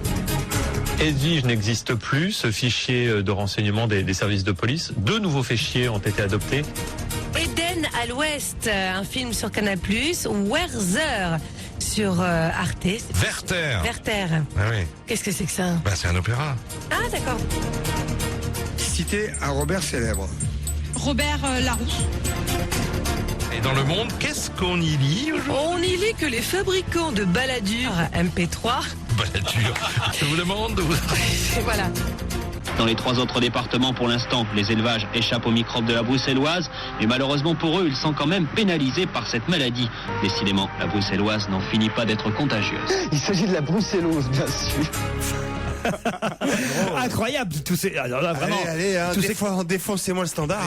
Défoncez-moi le standard. Tous ces cafouillages. J'ai adoré aussi, je crois que c'est Christophe de Chavannes qui pose une question. On est un candidat, il lui demande de citer un Robert célèbre. Robert Larousse. Robert Larousse. Ah, c'est génial. Ça, quand même, faut y faire. Alors, vous les trouvez où tout ça, Serge Liado? Écoutez, j'ai quelques archives. J'en constitue quand même depuis à peu près 1 an. Donc, je fouille. Ce qui fait que maintenant, j'ai presque plus les références. Mais bon, il y a des bêtisiers. On en trouve sur Internet. Et puis, bien sûr, je remercie l'INA, parce que les archives de l'INA... Qu'est-ce qu'il y a? Il y a Pierre qui râle tout ça, il vous fait marrer, Pas Jérémy? du tout. C'était pour faire rire le gosse, là. Dites-moi, Jérémy. Parce qu'il y a Serge qui dit, oh, j'ai des archives, je fouille. Et il y a Pierre qui me dit, putain, quelle vie. C'est pas vrai, j'ai pas dit ça. Ah oui, il cherche des chansons qui se ressemblent. Il est là pour nous apporter une petite note différente. Vous adorez ça, ça m'amuse beaucoup. Ce que fait Serge Liado, Jean-Pierre. Évidemment. Ah voilà. C'est l'ancien gynécologue, il est habitué à fouiller lui aussi. Vous ne connaissez pas physiquement Serge Liado. Vous pouvez le décrire physiquement, Serge Liado, peut-être? C'est une sorte d'un croisement entre Francis Cabrel et un Village People. C'est un moustachu à guitare. C'est un colosse, c'est un très bel homme avec des moustaches, avec un physique de comme on avait il y a 40 ans, c'est-à-dire beau, pas une sorte de camé de 12 kilos avec des cheveux filasses et en général le front dégarni et qui joue de la guitare comme on se branle. C'est un homme. Voilà un bon compliment, Serge. Ah oui, je suis flatté. On vous dit à demain. De la guitare. Et on se retrouve après les titres de 17h. On va se gêner, présenté par Laurent Ruquier. 7 jours sur 7 sur Europe 1. En semaine à partir de 15h30 et le week-end dès 16h. On va se gêner sur Europe 1. 15h30, 18h, Laurent Ruquier. Nous sommes ensemble depuis 15h30 et je vous rappelle que nous serons à l'Olympia lundi à la même heure, 15h30, en direct de 15h30 à 18h. Venez nombreux à partir de 14h, boulevard des Capucines, entre autres avec Zazie, Féfé, l'oncle Ben, l'oncle Soul, et Michael Grégorio qui fera revivre les concerts mythiques de l'Olympia puisque c'est à l'occasion de la sortie des coffrets mythiques Télé 7 jours Europe 1 Universal que nous serons à l'Olympia lundi après-midi en direct. Marie-Laure et Alexandre, bonjour. Bonjour. Ah, vous ne pouvez pas venir nous voir. Ah si, Aubervilliers, c'est pas loin, Marie-Laure. Oui, c'est pas loin, mais je travaille. Bon, qu'est-ce que vous faites dans la vie? Je travaille dans un musée. Alors, vous êtes soit guide, soit conservateur? Non. Soit momie. Qu'est-ce que vous faites? Je rédige les contrats. Ah bon, et quel musée on peut savoir? Oui, la Villette, Universcience. Ah, très bien, là où il y a des expos marrantes parfois? Oui, Cradexpo a été très très marrant. Ah oui, Cradexpo, une expo sur le paix justement, on reste dans la thématique du jour. Oui, c'est vrai qu'il y a eu une expo comme ça, c'est rigolote pour les enfants surtout. Marie-Laure, vous allez affronter Alexandre qui lui est à Angers. Oui, salut Laurent, bonjour à toute l'équipe. Bonjour Alexandre. C'est pas très loin en TGV. Vous pouvez venir à l'Olympia aussi lundi après-midi, Alexandre. Ouais, ça peut se faire, mais il y a le boulot aussi, malheureusement. Il fait quoi comme boulot, Alexandre? Je suis commercial. Commercial, dans quel domaine? Je vends des produits déco, de la peinture. De la peinture. Tiens, ça c'est intéressant. Quelle marque? C'est Sikens. Je connais pas cette peinture. Ouais. Et alors attendez, faites le bon commercial. Elle a quoi cet avantage comme peinture par rapport aux autres? Déjà, vous la connaissez pas trop parce que c'est une marque professionnelle. Là, je suis pas convaincue. C'est une peinture abstraite. Non. Et alors, c'est utilisé par les pros. Pourquoi? Qu'est-ce qu'elle a comme qualité? Elle couvre beaucoup mieux. Elle a un meilleur tendu, un aspect beaucoup plus voilà. Elle est chère. Elle est chère par rapport à la Ripolin, par exemple. Quel avantage? Par rapport à la Ripolin, c'est quasiment du x2 quoi. Ah ouais, elle est plus chère que la Ripolin. C'est du x2, mais on a un petit rabais si on en achète plusieurs pots. Ouais, non, vous voyez ça avec moi et puis on pourra s'arranger. Bon, très bien. Vous voulez refaire les peintures en ce moment là? Non, pas spécialement. Mais enfin, c'est dans les vieux pots qu'on fait la meilleure peinture, il n'y a pas de problème. Bien sûr, Pierre. Mais, moi, je ne contredis plus. Moi, je dis rien. Il fait bonne vanne sur bonne vanne. Vous nous écoutez tous les jours, Alexandre? Tous les jours, et puis depuis très longtemps, et puis commercial beaucoup dans la voiture. Donc, évidemment. Et par contre, mais si on a beaucoup de réchampis à faire, ça va? Elle tient bien? Elle est assez elle est onctueuse? On sent que Tito c'est très fan de Valérie Damido. Pas du tout, non, moi j'étais pas... On vient de la voir à la télé, Valérie Damido. Ouais, mais on voyait pas la tête. On a un écran de contrôle là dans le couloir. Et je devrais dire ce qu'a dit Jean-Pierre Coff quand il l'a vu. Ah oui, qu'est-ce qu'il a dit? Il a dit, elle devrait mettre un soutien-gorge à un stage là. Non, mais c'est plus propre. Mais oui, c'est ça. Non, mais c'est vrai. Non, écoutez, elle est pas vieille, Valérie Damido. Mais ça tombe quand même. En tout cas, elle devrait mettre un soutien. Mais moi, ça devrait mettre un peu d'amidon. Ah ouais, dis donc. C'est le festival aujourd'hui. Mais moi, je voulais juste préciser que c'était pas par rapport à Valérie Damido. C'était juste parce que j'ai été peintre en bâtiment pendant des années. Ah, ben voilà, il connaît votre peinture, Un expert. Alexandre. Est-ce qu'il faut mettre de l'anti-rouille d'abord? Par exemple, vous auriez un tuyau à peindre. Est-ce qu'il faut mettre de l'anti-rouille d'abord et la peinture après? Parce que la peinture fait elle-même anti-rouille. Très bonne question. Primaire anti-rouille et puis finition anti-rouille. Vous avez un tuyau à peindre et vous voulez mettre de l'anti-rouille autour? Oui, parce que sans ça, la rouille te bouffe la peinture. Mais il faut bien poncer d'abord. Il faut bien poncer. Je ponce, donc je suis. Voilà. Je l'ai vu venir celle-là, alors on va passer à la question qui vient. Pierre Ponce, de toute façon. Qu'est-ce que ça veut dire, Pierre Bénichou Ponce? Non, Pierre Ponce, c'était une blague nulle. Mais écoutez, on va pas faire un concours de blagues nulles. Non. Parce que Pierre gagne. Allez, on fait le concours du plus mauvais jeu de mots. Bon, bah alors là, si vous faites deuxième. Si vous voulez, je participe. Non, mais Pierre, il est alors, là, disqualifié. t'es hors concours. Calembours et cabrioles. Non, si vous voulez, franchement, là, on va pas s'arrêter sur Pierre Ponce. Je pense donc je suis. Je suis au bout du rouleau. Enfin, tout ce que vous voulez. Alors, non, franchement, il a entendu ça toute sa vie, Alexandre. Ouais, mais c'est pas pour lui, c'est pour dans le bâtiment, nos c'est clair. auditeurs. Mais les peintres en bâtiment ont beaucoup plus d'humour que les plombiers. Oui, mais il a pas de peau. Non, moi, je me désolidarise. Je joue pas avec vous. Tu ris pas, Paulin? C'est pas la Saint-Valentin. Bon, alors. Non, franchement, écoutez, on est en train de gouacher l'émission là. Non, franchement, c'est pas la peine. Après, on va être on va être ridicule. Vous êtes d'accord, Alexandre? Vous entendez ça tout le temps, ce genre de plaisanterie sur la peinture, les pinceaux, les jeux de mots à la con, hein, franchement. Ouais, ça j'ai tout le temps. Donc j'aimerais bien passer un peu à la question, parce que je suis là. Oui, bah ça va. Mais non. Et Marie-Laure aussi, parce que elle. Oui, parce que là, c'est très très nul comme blague. Bah voilà, merci. Marie-Laure, hein. Marie-Laure, elle est quand même responsable d'un musée, c'est autre chose. Oui, enfin l'expo des proutes, là, ça va. Grand Hôtel Barrière de Dinard. Ça se mérite.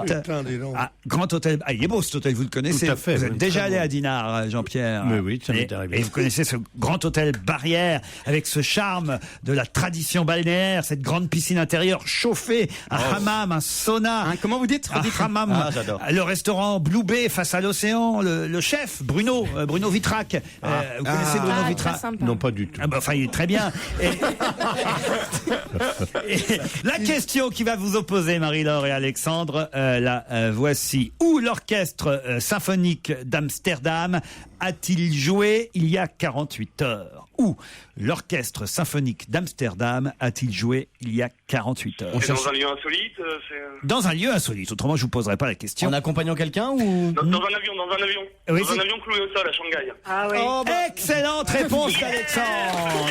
Alexandre, il va vite, hein. Yes. J'aime bien Marie-Laure qui fait ah oui. Vous saviez, Marie-Laure? Ouais, Ouais, dégoûté. Après 1h30 d'attente sur le tarmac de Shanghai pour cause de 747 bloqués au sol. Il y avait Jean-Luc Delarue dedans? L'orchestre symphonique d'Amsterdam, ah oui peut-être. Ils étaient tout un orchestre. Ils se sont dit tiens on s'emmerde, on est là à attendre dans l'avion.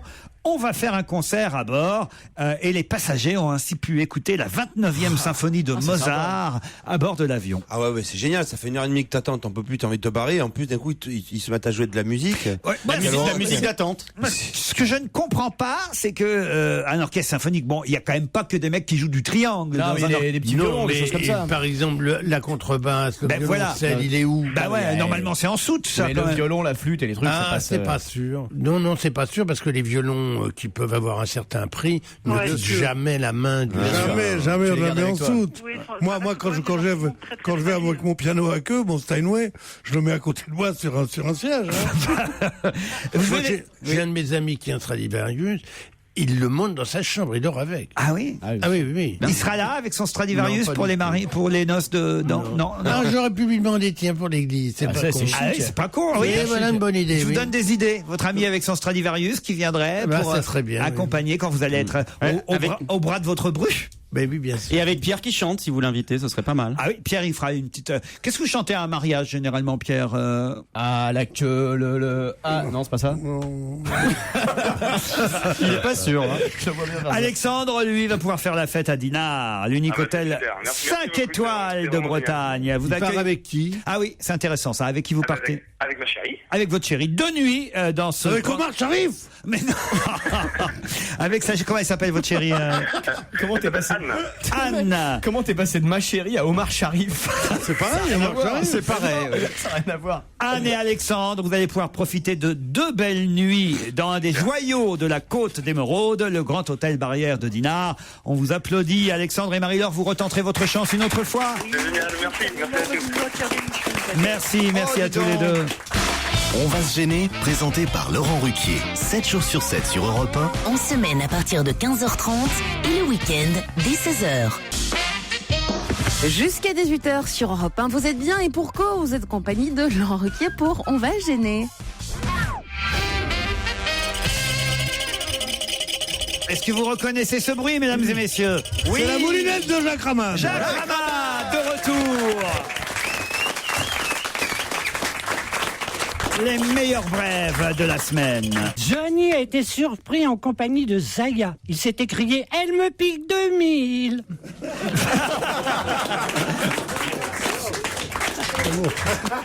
Pénibilité de l'emploi. L'ingénieur du son de Carla Bruni a eu droit à un abattement. Morale en hausse pour le président de la République. En visite à Lascaux, il a mis le pied gauche en avant pour marcher dans la grotte. Opération coup de poing dans une pâtisserie parisienne. Bruce Hortefeux a demandé l'expulsion du rhum dans tous les babas. Divorce prononcé entre Johnny Hallyday et son producteur. Le chanteur conserve la garde de l'enfant. Il reste avec Laetitia. Johnny prépare une tournée. Il fournira la boisson. Eric Woerth compromis par une lettre. Admis à L'Oréal, il est recalé à l'écrit. Bravo. Halte à la pollution. L'an prochain, il y aura une journée sans tabac et un film sans Cadméral. Suppression de la retraite chapeau. Madame de Fontenay va se faire des cheveux. Franck Ribéry au musée Grévin. Le salon de l'épouvante qui s'y a un côté a déposé plainte pour concurrence déloyale. Johnny Hallyday a soufflé dans un alcotest. L'explosion de l'appareil n'a fait aucune victime. Partage de la dette Chirac-UMP. Elle a été réglée 50-fictif. Candidat socialiste à la présidentielle. Avec Aubry et Strauss-Kahn, on aura une majeure de l'ENA ou un docteur en économie comme numéro 1 des primaires. Celle-là, j'ai pas compris. Non, mais c'est pas drôle. C'est bien d'en glisser. Ça met en valeur les autres. Non, mais ça me plaisait à moi. Je sais que ça ferait rire personne. Je me suis fait un petit plaisir. Si ça vous fait plaisir, c'est le principal. Alors, cinéma. Fabrice Lucchini a regardé un film muet à la télévision. C'est la première fois qu'on le voyait observer le silence pendant 1h30. L'épopée des footballeurs français en Afrique du Sud va devenir un film. Ça s'appellera Les 12 salopards. Il sera joué par toute l'équipe, plus un remplaçant. Oui, d'accord. Dernière minute, Claude Chabrol au firmament. Il a aperçu une étoile dans la Voie lactée et 3 étoiles dans le guide Michelin. Mais si elle était mignonne, celle-là. Si, elle était poétique. C'était poétique, ouais. Une chanson? Ah oui. Ah oui. Ah oui, une chanson. Mais jazz? Il y en a 2 même. Un peu de jazz? La deuxième. D'accord. La première, c'est Eva Jolie. Eva Jolie, jolie, jolie, jolie. Tu plais à ma mère, tu plais à tes pères. Juste Eva Jolie, jolie, jolie, jolie. On votera pour toi, au moins on comprendra ce que tu dis. Elle est pas mal, courte mais bonne. La deuxième? Que reste-t-il de nos amours? Très bien. Ah oui. Que reste-t-il des Bettencourt? Que reste-t-il pour leurs vieux jours? Quelques milliards dans un placard au Liechtenstein. Que reste-t-il du bouclier? Les 30 millions récupérés furent pour un proche l'argent de poche d'une semaine. Affaire Bagné, fille en disgrâce, faux héritier, nouveau Dallas, que va-t-on faire de tout cela? Eh bien voilà, on va faire une série télé, les droits d'auteur seront payés aux Bettencourt, qui comme toujours auront gagné. Tout, oh. Jazz Ramad. Celui qui va avoir du mal derrière ça, c'est Phil Collins, croyez-moi. Une info, une enquête, un défi. C'est le challenge Vermus. Paul, on a perdu un peu de temps, là on est un peu en retard. Alors on aimerait avoir vite les réponses à nos questions lancées en début d'émission. La première enquête, ça a dû être très rapide. On vous a demandé quel était le nom du sénateur qui avait voté contre la loi anti-burqa, puisqu'il n'y a qu'un sénateur qui a voté contre cette loi hier au Sénat.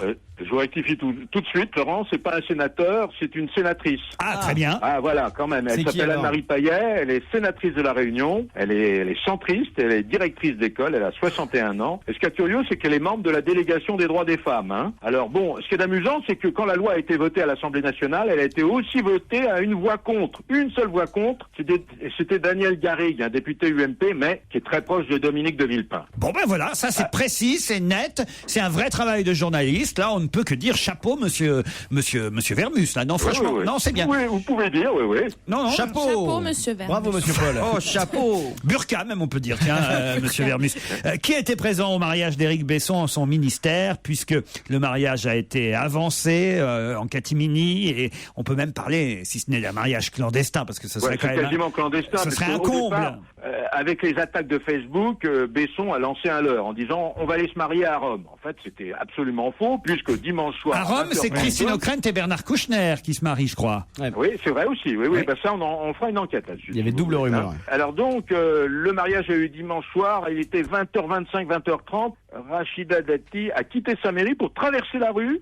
Avec la rue à traverser pour se retrouver donc au ministère de l'Immigration. Hein. Je vous signale que la cérémonie, je vous donne le détail, elle a duré que 20 minutes. Alors vous me dire qui y avait?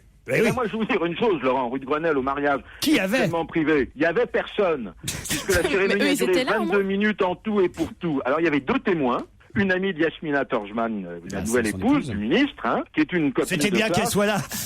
Sans elle, c'était compliqué quand même. Et un vieux copain de fac d'Éric Besson, les enfants, les parents, il y avait une douzaine de personnes, on a sabé le champagne. Après, tout le monde est parti. Rachida n'est même pas restée. Alors, aucune personnalité, rien? C'est souvent comme ça dans les mariages. Après, tout le monde écoutez, il y avait même pas Pascal Rustin, vous savez, le plus célèbre des paparazzis. Il n'était même pas là. Alors, ça veut dire que c'était vraiment en catimini. Ça veut dire qu'il n'y aura pas de photos du mariage? Non, il n'y en a pas. Il n'y en aura pas. Il y avait peut-être un petit photographe sur place avec le téléphone. Les rapports entre François Fillon et Madame Michèle Alliot-Marie? Eh ben, ça va pas. Il y a vraiment de l'eau dans le gaz. Et on explique ça très facilement, Laurent. Selon un récent sondage paru dans le JDD, si les Français devaient choisir un remplaçant à François Fillon, c'est la garde des Sceaux qui aurait leur faveur. ça explique pas mal de choses. Le Premier ministre a piqué une colère blanche lors du petit déjeuner à huis clos des responsables de la majorité. Alors François Fillon, c'est vrai, a recadré vertement MAM et son cabinet. La République ne peut pas accepter que soit violé le secret de l'enquête, rajoutant... ça ne tourne plus rond, place Vendôme. Bref, il s'est payé MAM, déplorant toutes ces fuites répétées. Il a même dit, elle a du plomb dans l'aile, car désormais, elle est en première ligne dans l'affaire d'espionnage révélée par Le Monde. Alors, il faut savoir que MAM, elle est restée raide, comme ça, devant la colère de François Fillon. Elle n'a pas du tout réagi, même pas eu l'occasion de s'exprimer à l'Assemblée nationale. Et puis, il y en a un autre qui a porté les stockades contre MAM, c'est Luc Châtel, le porte-parole du gouvernement. Parce que lui aussi, il est premier ministrable. Et voilà, inacceptable qu'un magistrat du cabinet de MAM divulgue des informations confidentielles. Paul, là, il faut vous mouiller maintenant, un petit pronostic. Quels sont les remplaçants possibles pour François Fillon en cas de remaniement? Là, on veut 3 noms. Alors écoutez, moi je dirais Borloo, je dirais Le Maire. Ah, le ministre de l'Agriculture? Oui, parce qu'il est jeune et il est villepiniste en plus. Ouais. Hein, et puis je dirais quand même MAM, parce qu'elle est quand même pas brûlée totalement. Alors, une dernière question concernant effectivement la visite de Monsieur Sarkozy à Villeneuve-le-Roi. Les ouvriers du bâtiment. Alors c'est François, Noémie Taylor. Citons quand même nos sources, nous justement, Noémie Taylor dans François, qui elle dit que les ouvriers en bâtiment immigrés étaient triés sur le volet. Ils ont applaudi le président à son arrivée, mais triés sur le volet, ça veut dire quoi? Comment on les a sélectionnés, les ouvriers? Alors bon, il y a deux vérités dans cette affaire. Hein. Selon un responsable qui veut garder l'anonymat, un responsable de Nexity, c'est l'entreprise chargée des travaux, l'Élysée aurait demandé une sélection exemplaire, symbole de l'immigration réussie, afin de placer une trentaine d'ouvriers, à 5 mètres du chef de l'État, qui soit juste devant. D'accord. Alors, parmi ces ouvriers, on a choisi, et ça c'est assez drôle, on a choisi ceux qui n'ont pas perdu de points à leur permis de conduire, et bien sûr ceux qui ont un casier judiciaire vierge pour éviter tout risque. Ça, alors il y avait des ouvriers du Zimbabwe, du Maghreb, du Maroc, etc. Mais le directeur de la com de Nexity, il dément formellement cette indiscrétion de son collaborateur. Aucun ouvrier n'aurait été sélectionné pour son comportement exemplaire. Seuls les noms des ouvriers sélectionnés ont été communiqués à la préfecture. Enfin bon, dans cette histoire, j'aurais plutôt tendance à croire le collaborateur qui tient à garder l'anonymat. Pourquoi ça sortirait comme ça? Encore une fuite, vous voyez, bien finalement. Sûr. La direction dément, l'employé confirme. Et moi, je vous salue. Vous êtes pressé, vous avez un rendez-vous à dîner? Vous me donnez... j'ai enquêté pendant des heures et vous me dites, Paul, je suis très pressé. Donc j'essaye d'être un collaborateur exemplaire, moi aussi. C'est comme si vous aviez des dons de voyance. C'est formidable aujourd'hui. À travers votre téléphone, vous étiez aperçu que notre invité d'honneur était déjà arrivé. Mais c'est vrai que vous avez fait du bon travail, alors on peut vous lâcher. Merci Paul, à très vite. Dans un instant, l'invité d'honneur dans la loge. On va se gêner. En semaine à partir de 15h30 et le week-end dès 16h. Laurent Ruquier et toute sa bande, 7 jours sur 7 sur Europe 1, bien entendu. Europe 1, on va se gêner. Attention, voici le moment de découvrir qui se cache dans la loge d'honneur. C'est le moment de notre invité d'honneur, voix déformée. Il va répondre aux questions de mes camarades. Oui ou non? Pas trop d'indications parce que, attention, ce sont des perspicaces, mes camarades. Est-ce que vous nous entendez bien d'abord? Oui. Oui, comment ça va? Par rapport à la moyenne des gens, plutôt bien. Bien, ça va bien. D'accord. Est-ce que vous êtes chanteur? Le matin, très tôt, oui. Non, mais pas dans la vie. C'est pas... Je ne demande pas si vous chantez sous votre douche. C'est votre boulot, chanteur? Non. Vous êtes un homme? Oui. Non, ce matin, j'étais un homme. Sous la douche. Quand vous chantiez. C'est vachement clair. Oui. Donc ce matin, vous étiez un homme. C'est un homme, notre invité, oui. Qui n'est pas chanteur. Voilà 2 indications. Oh, bah c'est facile alors. Gênant. Est-ce que vous faites de la radio? En ce moment, oui, beaucoup. Non, mais pas maintenant. Ce matin, ce matin, j'en ai fait. Il est malin, notre invité. Est-ce que vous êtes connu pour avoir fait de la radio dans votre carrière? Oui. Oui, donc vous êtes journaliste. Oui, je l'ai été. Aujourd'hui, vous écrivez des livres. C'est pas ce qu'on connaît de plus de vous, quand même, pour éviter à mes camarades de partir sur une fausse piste. Donc vous faites d'autres choses, vous êtes comédien aussi? Ça m'est arrivé. Ça lui est arrivé, mais c'est pas non plus ce pourquoi on le connaît le plus. Ah, okay. Est-ce qu'aujourd'hui vous écrivez des livres? Ça m'arrive aussi. Est-ce que vous faites de la télé? Est-ce que vous êtes animateur télé? Non. C'est un homme qui n'est pas chanteur, donc c'est pas Edith Piaf. Non. Très bien. Parce que c'est une femme qui est chanteuse. Ouais. Est-ce que vous êtes connu aux USA? Oui. Ah bah putain, ça va être rapide alors, des Français connus aux États-Unis. Ah ouais. Ça y est, j'ai trouvé. Il est connu, c'est pas Johnny Hallyday déjà. Est-ce que vous avez une filiation célèbre? Pas que je sache. À qui vous pensiez, Pierre, qu'on puisse... Je pense au neveu de Tristan Bernard. Le neveu de Tristan Eh ben, Bernard. je pensais exactement comme lui. Ah ben moi c'est bizarre, je pensais à la cousine de Colette Renard. Exactement comme Jacques Weber. Bien sûr. C'est exactement ça. Jacques Weber, c'est le neveu de Tristan Mais Bernard. non, pas Jacques Weber. Weber, l'auteur dramatique. Francis Weber. Francis Weber, oui. Ah, j'ignorais. Ah oui. Êtes-vous Francis Weber?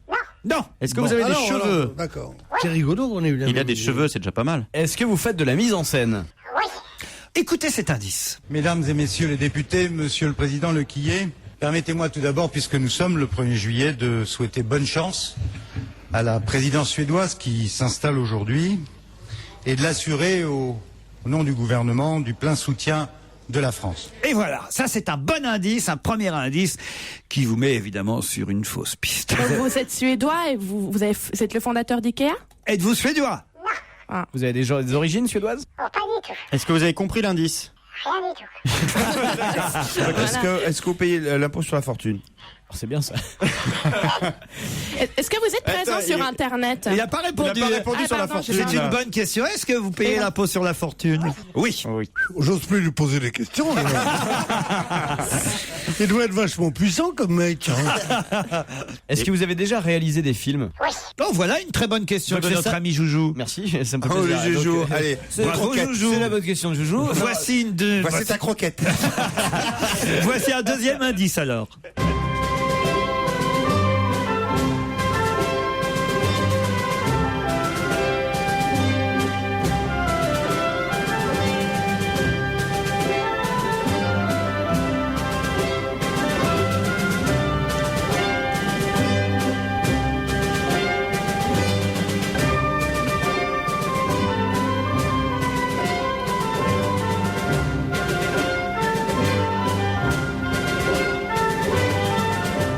Jean-Pierre, vous avez évidemment reconnu. Non, rien du tout. Est-ce que vous êtes basque? Quand même le boléro de Ravel. Ah oui, Ah non, mais non, c'est la pub Gann. C'est pas Groupama ça? Est-ce que vous êtes basque? Est-ce que vous... Basque, non, il n'est pas basque, notre. Parce Vous que portez c'est des boléros de Ravel temps en était temps. basque, c'est pour ça que je disais Christophe Beaugrand. Est-ce que vous portez des boléros de temps en temps? Non, pas du tout. Non plus. Qui porte des boléros? Est-ce que vous faites de la mise en scène de ballet ou d'opéra? Vous réfléchissez, on se retrouve dans un instant après une pause, mais on avance, doucement, on avance. On va se gêner, présenté par Laurent Ruquier. 7 jours sur 7 sur Europe 1. En semaine à partir de 15h30 et le week-end dès 16h. À l'occasion de la sortie en kiosque de la collection Les coffrets mythiques de l'Olympia avec Télé 7 jours, nous vous invitons le lundi 20 septembre pour une émission exceptionnelle d'On va se gêner en direct de l'Olympia. Retrouvez Laurent Ruquier et ses chroniqueurs pour partager 2h30 de bonne humeur et de musique. Zazie, Féfé, Ben l'Oncle Soul vous présenteront en live leur nouveau titre. Venez nombreux le 20 septembre, boulevard des Capucines, Paris 9e. L'ouverture des portes se fera dès 14h. L'entrée est libre sans réservation, mais dans la limite des places disponibles. On retrouve Laurent Ruquier, ses chroniqueurs pour la suite d'On va se gêner. Le mystère demeure. Europe 1, on va se gêner. Un invité caché dans une loge. C'est le moment de la loge d'honneur. On sait que notre invité est un homme. Qu'est-ce qu'il y a, Jean-Pierre Coff? Non, je parlais à Bénichou. Bah oui, enfin, on est dans une émission où on parle aux auditeurs avant c'est tout, ça, cher mais Jean-Pierre. alors je disais à Bénichou, c'est drôle, je pensais comme toi. Ah oui. À Serge Weber. Et ça vous inquiète? Mais non, parce que c'est un des seuls Français auteurs dramatiques connus aux États-Unis, Weber. C'est pour ça que. C'est pour ça. Oh non, il y en a des tas d'autres, sûrement. La preuve, nous en avons un dans notre loge d'honneur qui n'est pas chanteur, qui est un homme qui a mis en scène, qui a fait de la radio, nous a-t-il dit, qui effectivement est connu aux États-Unis. Il n'y en a pas tant que ça. Et Joujou venait d'apporter sa pierre, Jérémy Michalak, en disant que notre invité avait réalisé sûrement des films, et notre invité a répondu oui. Mais est-ce que réalisateur, c'est votre boulot principal? Oui. Est-ce que vous êtes drôle? Ça m'arrive. Est-ce que vous avez déjà joué dans un film, dans une comédie américaine? Vous avez déjà réalisé un film complètement aux États-Unis? Oui.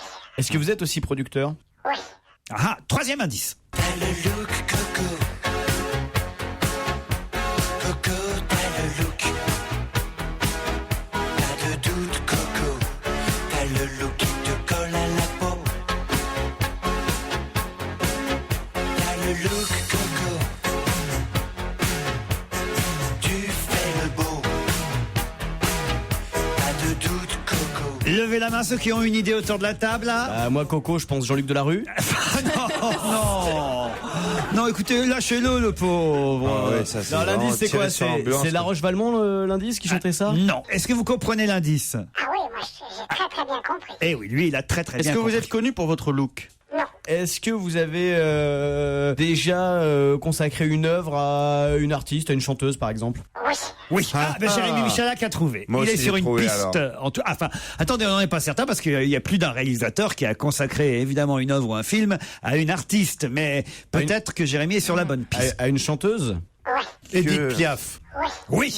Ah, on avance. Est-ce que dans votre premier film, il y avait toute une vague de jeunes acteurs qui sont devenus maintenant des très grands acteurs français? Dans un de vos premiers, je prends le deuxième. Oui. Écoutez cet indice qui va définitivement, évidemment, vous confirmer le nom de notre invité. Jérémy et Titoff, eux, apparemment, ont trouvé. Mais alors, Jean-Pierre et Pierre Bénichou sont dans le Schwartz total. Non, moi j'ai trouvé, mais je n'arrive pas à mettre le nom dessus. Oh, c'est pas possible. Écoutez.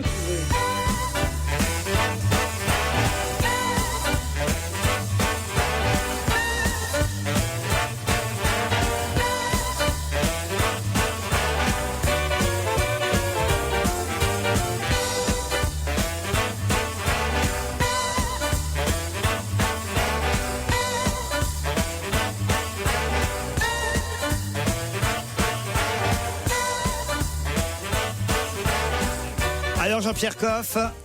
Après, il a fait un film avec Kérad, Junio, etc. Mais comment il s'appelle? Avec qui? Avec Kérad. Kérad. C'est Kérad, en fait. Effectivement, on est loin de trouver le nom de notre invité. On est sur une très mauvaise piste, je crois. Ah bon? Alors je vais vous aider avec un autre indice.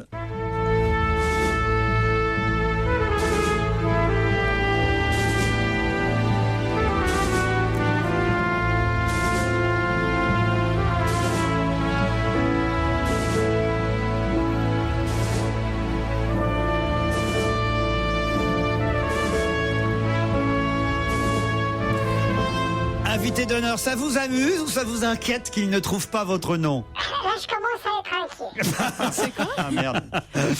Et notre invité commence à être inquiet. Il y a de quoi, quand même. Mais c'est vrai qu'ils sont partis. Je comprends pourquoi. Parce qu'ils sont partis sur une très mauvaise piste, en fait, à cause d'une excellente question de Jérémy, mais qui d'un seul coup les a fait partir sur un autre film que celui que vous avez évidemment réalisé.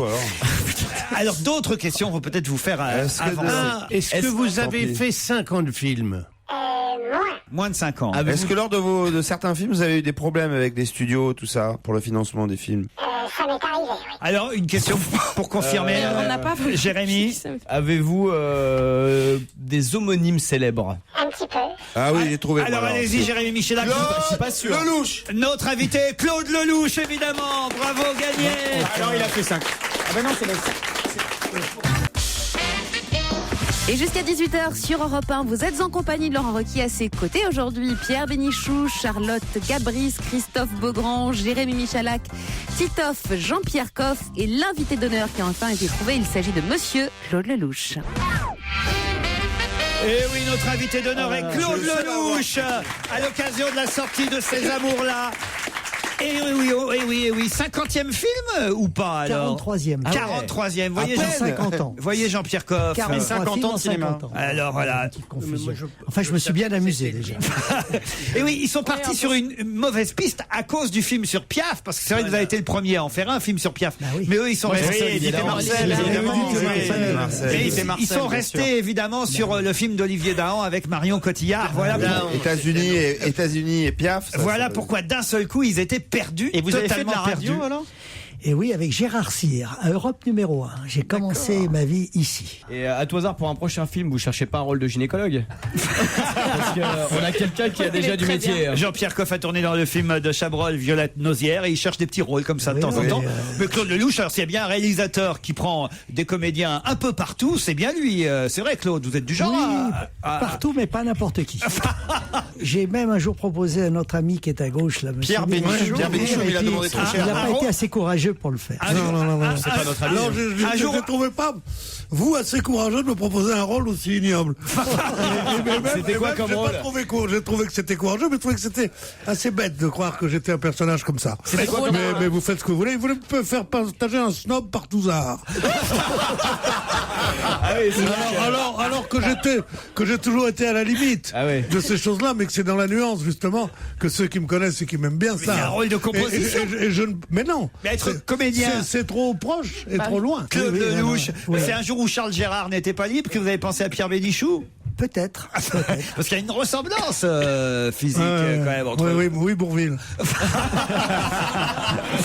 Allez, parlons de Ces Amours-là, le film qui sort aujourd'hui, un film de Claude Lelouch, le dernier Lelouch, comme on dit, et on dit ça des grands réalisateurs, on n'a pas besoin de dire leur prénom, on dit le dernier, ben voilà, c'est le dernier en date, parce que... J'espère que c'est pas le dernier. Voilà, parce que je sais que vous avez déjà d'autres projets, et même d'ailleurs avec la comédienne principale du film, Audrey Dana, c'est elle qui a le rôle féminin principal, ça c'est intéressant, mais le rôle masculin principal, je l'ai appris d'ailleurs samedi dernier à l'occasion de l'avenue d'Audrey Dana, c'est un garçon qui au départ était compositeur de la musique du film. C'est Laurent Couzon que j'avais confié pour faire uniquement la partie jazz du film, puisque c'est un film très très musical. C'est à la limite de la comédie musicale, et donc en travaillant avec lui sur la partie jazz, puisque c'est sa spécialité, je le regardais, je parlais avec lui, et je me disais si en plus il pouvait jouer la comédie, ça serait génial, puisque je voulais absolument faire ce film musical avec des numéros musicaux en direct sans playback. Et c'est vrai que tout le film a été fait sans playback et tous les numéros musicaux, donc j'ai fait des essais avec lui et il s'est révélé formidable, et je crois que c'est la révélation du film. Voilà. Mais il avait déjà fait de la musique de film pour vous. Oui, je l'avais déjà travaillé avec lui un petit peu, mais je l'avais jamais consacré une partie aussi importante. Et après, j'ai demandé donc à Francis Lay de prendre la moitié de la musique du film, et lui, puisque Francis Lay faisait le thème de la femme, lui le thème de l'homme, et puisque le film raconte quelque part comment ces deux thèmes viennent l'un vers l'autre, quoi. D'où le titre Ces Amours-là, des amours difficiles, des amours qui commencent par, j'ai appris le mot aussi et je m'en sers parce que je ne connaissais pas cette expression, par une collaboration horizontale, puisque Audrey Dana couche effectivement avec un officier allemand joué par Samuel Labarthe.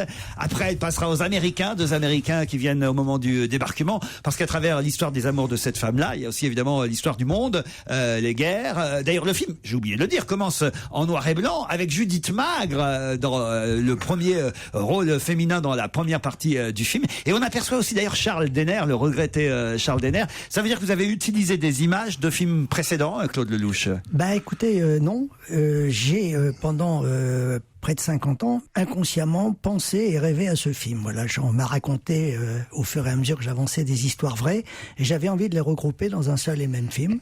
Et donc, quand je tournais Les Misérables, quand je tournais les uns et les autres, et que j'avais effectivement 2000 figurants, 3000 figurants pour faire le débarquement, je tournais des plans en prévision de ce film. Donc, j'ai pensé à ce film. C'est-à-dire que les scènes du débarquement, qui sont formidables d'ailleurs dans votre film là qui sort aujourd'hui, ont été tournées à l'époque des uns et des autres et des Misérables. Et alors, comme j'étais producteur, j'avais tous les droits à l'image, donc j'ai payé tous ces gens-là en prévision éventuellement de ce film qui se ferait. Mais il y a aussi des scènes de films tournés récemment. Excuse-moi, c'est même à 80% de film, heureusement. Voilà, et j'ai puis oui, alors le film a été tourné à 80% en Roumanie, puisque on n'avait pas les moyens de s'offrir la France, donc on a tout reconstruit là-bas. Bravo. Et puis vous en renvoyez chez nous après, c'est ça? Voilà, absolument. Ces amours-là, ça sort aujourd'hui, c'est du grand spectacle, parce qu'effectivement, on peut aussi bien y voir les scènes du débarquement que des scènes terribles, évidemment, de déportation. Et ça, elles ont été tournées récemment, évidemment. On y aperçoit Anouk Aimée, Judith Magre, évidemment, qui est comédienne et qui, même dans ce wagon qui l'emmène vers Auschwitz, continue à répéter une scène d'une pièce qu'elle croit pouvoir jouer dans 5 jours. C'est un très beau film. Moi, je me suis laissé embarqué par ce nouveau Lelouch. On en parle encore dans un instant après cette pub. Ça s'appelle Ces Amours-là. La recette pour passer un excellent début de soirée, c'est évidemment de rester à l'écoute d'Europe 1 jusqu'à 18h. Donc ce sont les derniers instants d'On va gêner avec Laurent Ruquier et ses complices qui reçoivent aujourd'hui un invité exceptionnel, le réalisateur Claude Lelouch. Ces amours-là, c'est le nouveau film de Claude Lelouch avec entre autres Audrey Dana, j'ai cité Judith Magre, Samuel Labarthe, qui on pourrait citer encore Liane Folly qui joue une sorte de Piaf Arletty, Dominique Pinon et Raphaël qui fait ses débuts aussi. Raphaël, le chanteur. Raphaël Nadal. Non, Raphaël le chanteur. Excellent, lui aussi quitté justement par Audrey Dana pour cet officier allemand. Elle a choisi l'officier allemand pour sauver son père quand même, hein, il faut le préciser. Alors Pierre Bénichou, alors justement, vous faites l'apologie du courage, et c'est un film qui doit sans doute, puisque c'est l'héroïne de votre film qui a ce rôle-là, dédouaner un peu ce que Audrey Dana appelle dans toutes les interviews, et je la comprends parce que c'est un terme que moi je connaissais, la collaboration horizontale. Alors qu'est-ce que vous pensez des filles qui ont couché avec les Boches? Alors qu'est-ce que vous en pensez? Vous vous dites, elle adorait le courage. Oui, le courage, c'était peut-être aussi d'être plutôt solidaire de celles qui refusaient tout, plutôt que celles qui donnaient leur faveur à un Allemand, fût-il courageux. Je pense que c'est un peu plus complexe que ça. Moi aussi. Je pense qu'il y a des Allemands qui méritent qu'on s'intéresse à eux, qui peuvent aussi avoir une certaine intelligence, un certain charme. Moi aussi. Je crois qu'on est confronté qu'à des cas particuliers, et c'est vrai même en temps de guerre. Oui, même en temps de guerre, bien sûr, parce que les battements de cœur, ils résonnent pas de la même façon. L'héroïne qui est peut-être coupable, et d'ailleurs elle fait de la morale à personne. C'est son procès. Hein. Voilà. Il faut dire que le film est raconté par l'avocat d'Audrey Dana, c'est lui qui est le récitant pendant le film. Le film, c'est la plaidoirie de la défense. Et voilà. À un moment donné, et donc son avocat parle de choses qu'il connaît, car en même temps il se défend lui-même, puisqu'il a vécu quelque part en tant qu'homme à peu près la même chose. Donc lui aussi culpabilise. Lui, il n'est pas dans le box des accusés. Lui, il a honte d'avoir joué du piano dans les camps. Voilà, il a honte d'avoir collaboré. Il a été planqué dans les camps. Puis grâce au piano, on l'a mis au mess des officiers. Donc il a vécu toute l'horreur des camps à travers la fenêtre du mess des officiers. Il a vu les horreurs, mais il avoue avoir été implanqué. Et donc le film parle de tous ces paradoxes. Je veux dire que les choses sont pas aussi simples que ça. Moi, Dieu sait si j'ai eu à combattre les Allemands, puisque la Gestapo me recherchait. Je me cachais dans les salles de cinéma. Donc si on vous voit dans le film, voilà, d'ailleurs, j'ai une grosse partie de ma famille votre personnage est dans le film, qui n'est pas revenu. Donc j'ai aucune raison de défendre. Mais c'est vrai que j'avais envie de faire le portrait d'un Allemand qui ressemble pas trop aux Allemands, parce que je sais qu'il y a eu quelques exceptions. Et ça vous dérange, hein, Pierre? Oui, ça me dérange un peu. Non, c'est d'autant plus dérangeant que vous n'avez pas encore vu le film. Non, ça me dérange un peu qu'après avoir été trop parmi les tondeurs, ce que je trouve horrible, trop parmi les gens qui disaient tout ce monde-là mérite la peine de mort et tout ça. J'étais contre ça, et qu'on a dit au fond il y a des situations. D'en faire un film, c'est exactement comme Mal avec quand il fait la Comblucien. Il montre qu'un seul milicien qui soit pas un salaud, qui n'est pas un salaud. Il dit j'en montre qu'un. Oui, mais tu montres toute la milice quand tu montres un milicien. Vous montrez toutes les filles qui ont couché les Allemands quand vous montrez une. De toute façon, le problème, c'est pour vous d'avoir raison. Si c'était qu'aujourd'hui. Il y a un petit manuel formidable sur l'art de vouloir toujours avoir raison. Je vous conseille violemment de le lire. Ces amours-là, c'est avant tout aussi un film à grand spectacle. Outre, d'abord, ça, c'est pas l'histoire seulement du film, hein, cette collaboration horizontale, c'est une partie de l'histoire du film. C'est une toute petite partie. C'est pas la seule. C'est même dans la première partie du film seulement. Dans la deuxième, elle choisit, au contraire, justement, entre deux Américains. Ça va être une formidable histoire d'amour parce qu'elle aime deux hommes, un noir, un blanc, américain, tous les deux. L'un est photo-reporter, plus que militaire. Et en tout cas, ces deux soldats américains, là, je raconte pas la suite parce qu'il y a des tas de surprises. Et on est surpris de plus en plus quand on avance dans le film. C'est ce qui fait qu'on se laisse de plus en plus embarquer. En tout cas, moi, vraiment, à la fin, je me suis dit, ouf, j'ai passé un bon moment. Voilà. Et en tous les cas, pour rassurer tous les méfiants, on vient de faire un tour de France avec le film, et on est allé de standing ovation en standing ovation, ce qui prouve quand même qu'il y a des gens aussi aujourd'hui qui ont un peu de tolérance, puisque c'est un film sur la tolérance. Voilà. Ces amours-là, c'est à l'affiche à partir d'aujourd'hui. C'est signé Claude. Pierre, l'homme qui veut toujours avoir raison. Voilà. C'est le prochain titre du film de Lelouch, avec enfin un rôle à sa mesure pour Pierre Bénichou. Tu ne seras pas partouzeur dans ce... Non. Juste snob. Ça, c'est pas mal en même temps. On va le garder, ça, l'homme qui veut toujours avoir raison. Bon, monsieur Lelouch, moi, je vous aime beaucoup, et je voudrais vous inviter, vous et toute l'équipe du film, à aller manger chez Courte Paille. C'est 17 € et ça me fait vraiment plaisir. Oui, parce que c'est ce qu'on reçoit Pierre Bénichou, en fait. Toute l'équipe. Ces amours-là, le nouveau Lelouch sort aujourd'hui. Merci Claude Lelouch d'avoir accepté de jouer le jeu, d'être notre invité d'honneur. À demain, 15h30. À demain 15h30 et je vous laisse en compagnie de Nicolas Demorand. Merci Laurent Ruquier et à demain.